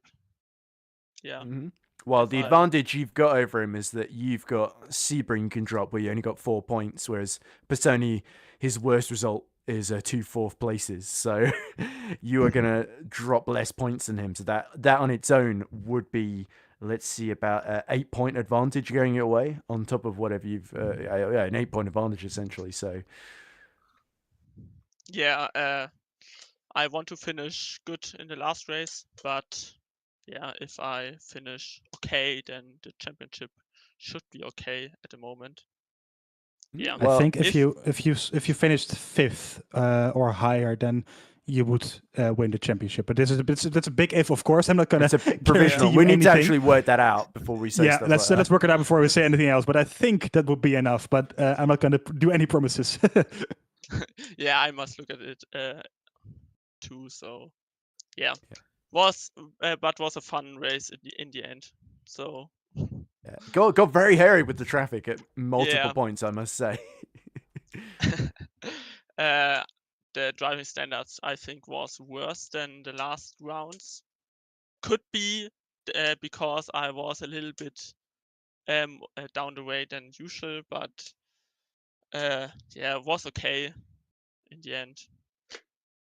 Yeah, well, certainly it was for you. So, Let's see what the others say if there are any reports post race. Fingers crossed there aren't any because you put in another fantastic showing, Johannes. So, well, whatever happens in the championship, you've driven a very, very strong season, and we wish you all the best of luck for Spa. Thanks for putting in another spectacular showing, and I hope you don't watch back that incident with Di Noia and say that I was too harsh on you because I did describe it as very bumpy. Argy-bargy, I think was the term I used.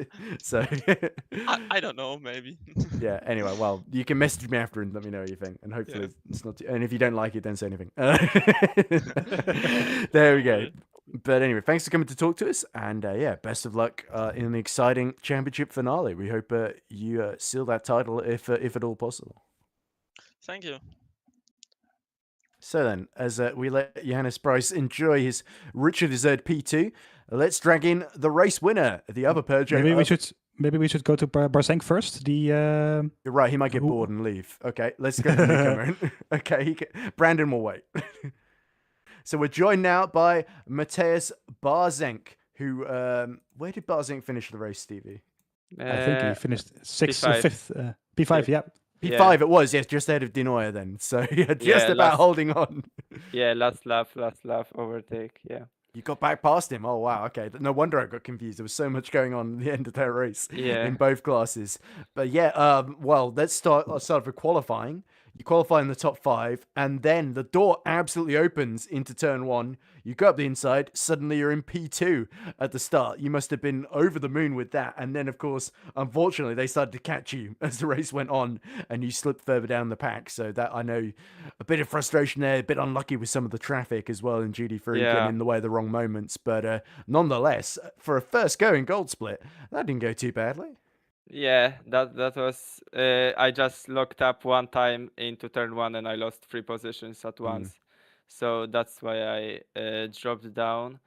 But yeah, I had no pace on dry because I had no time basically to practice. Cause I had 1 day to practice for this race, so I'm really happy with the result. Cause even in quali, it was my personal best lap in quali of all time. So yeah, yeah, and on the start, I was just really aggressive with TC settings because I had nothing to lose basically, and everyone went really safe because yeah, they have a championship going on, and I'm just here to have fun.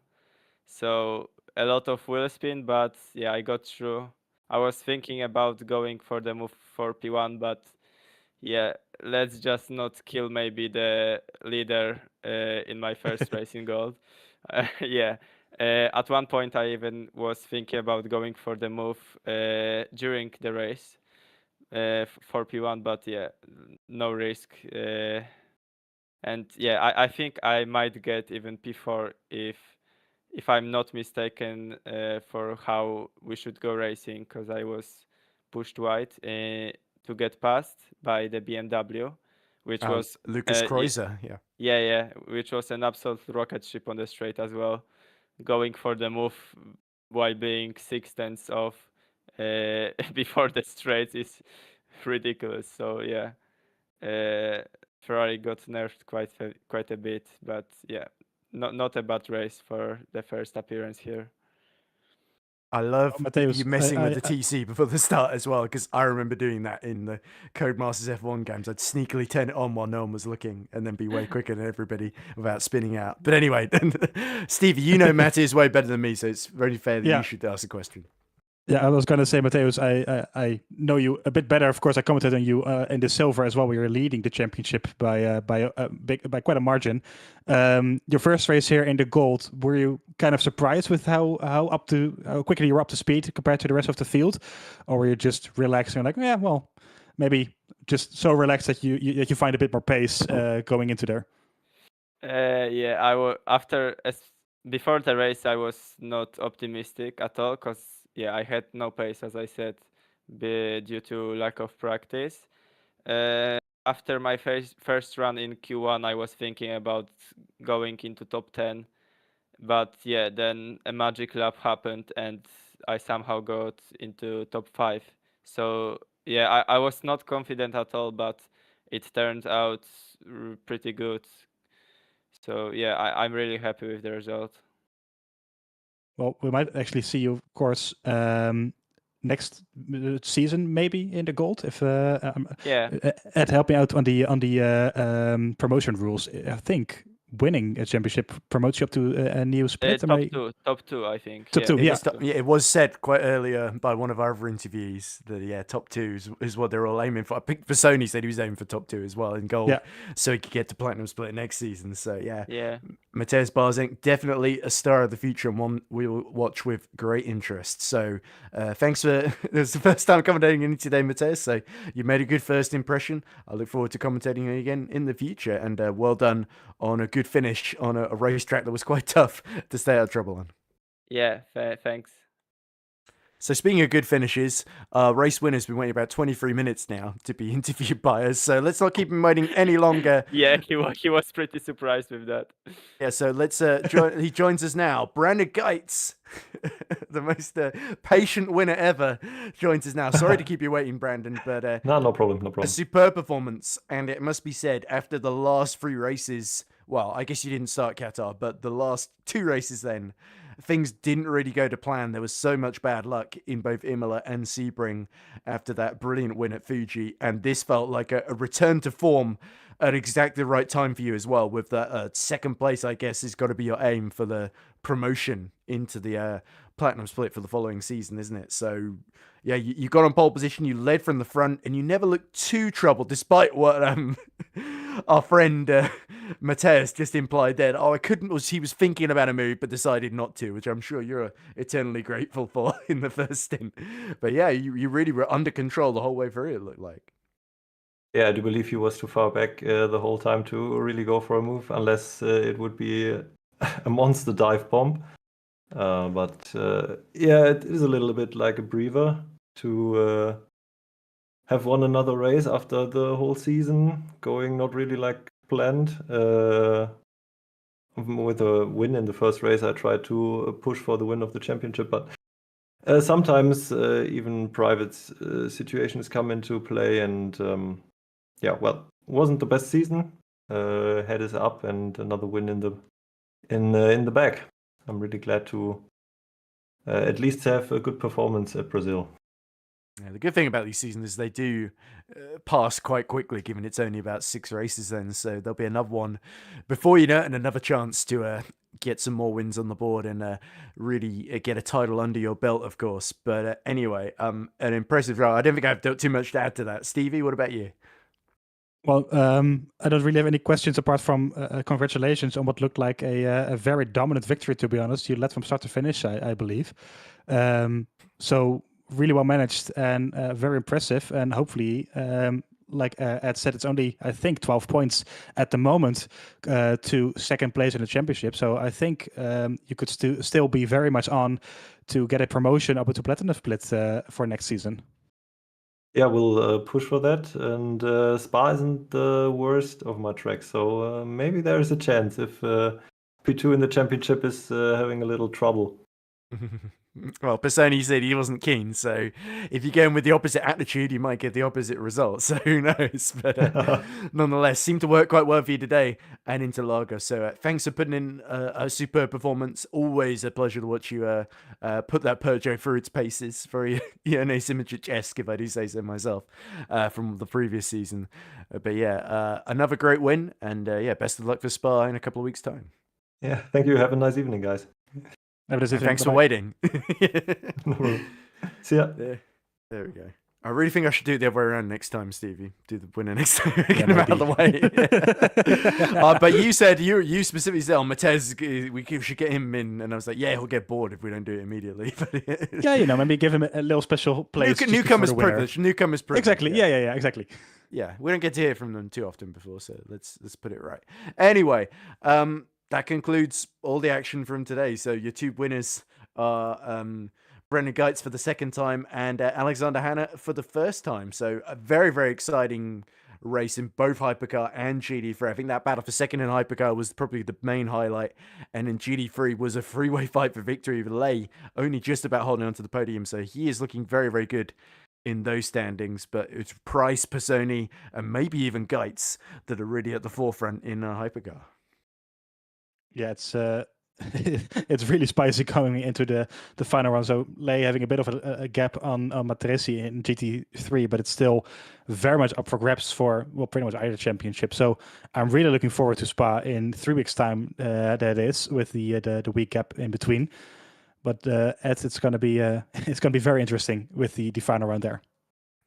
Yeah, and of course, we have got on the 16th of November the Platinum Split, the 5th round of that championship at Spa. So if you can't wait the 2 weeks for the Gold Split at Spa, Platinum Split has got you covered with me and, well, hopefully me, because I always seem to have something pop up that stops me from doing it. But yeah, it's me and Chris Buxton that you'd usually do it. And if I'm indisposed for whatever reason, then I'm sure Stevie will jump in again and do a fabulous job.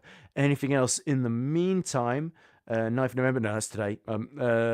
We've got the Bronze Split at Spa, their 5th round on the 14th of November, on the Friday just before that.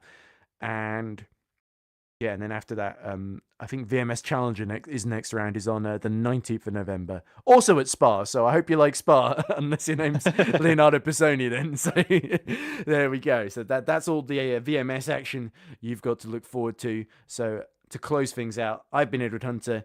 He's been Sverre Coleman, and our broadcast has been wonderfully controlled once again by the brilliant Ahmet Om. So thank you very much for watching the 5th round. One more to go, and who we're going to find out at Spa in 2 weeks' time. Who is going to be the Gold Split champion in the VMS Virtual Motorsport Series. So make sure you tune in for that, and good night.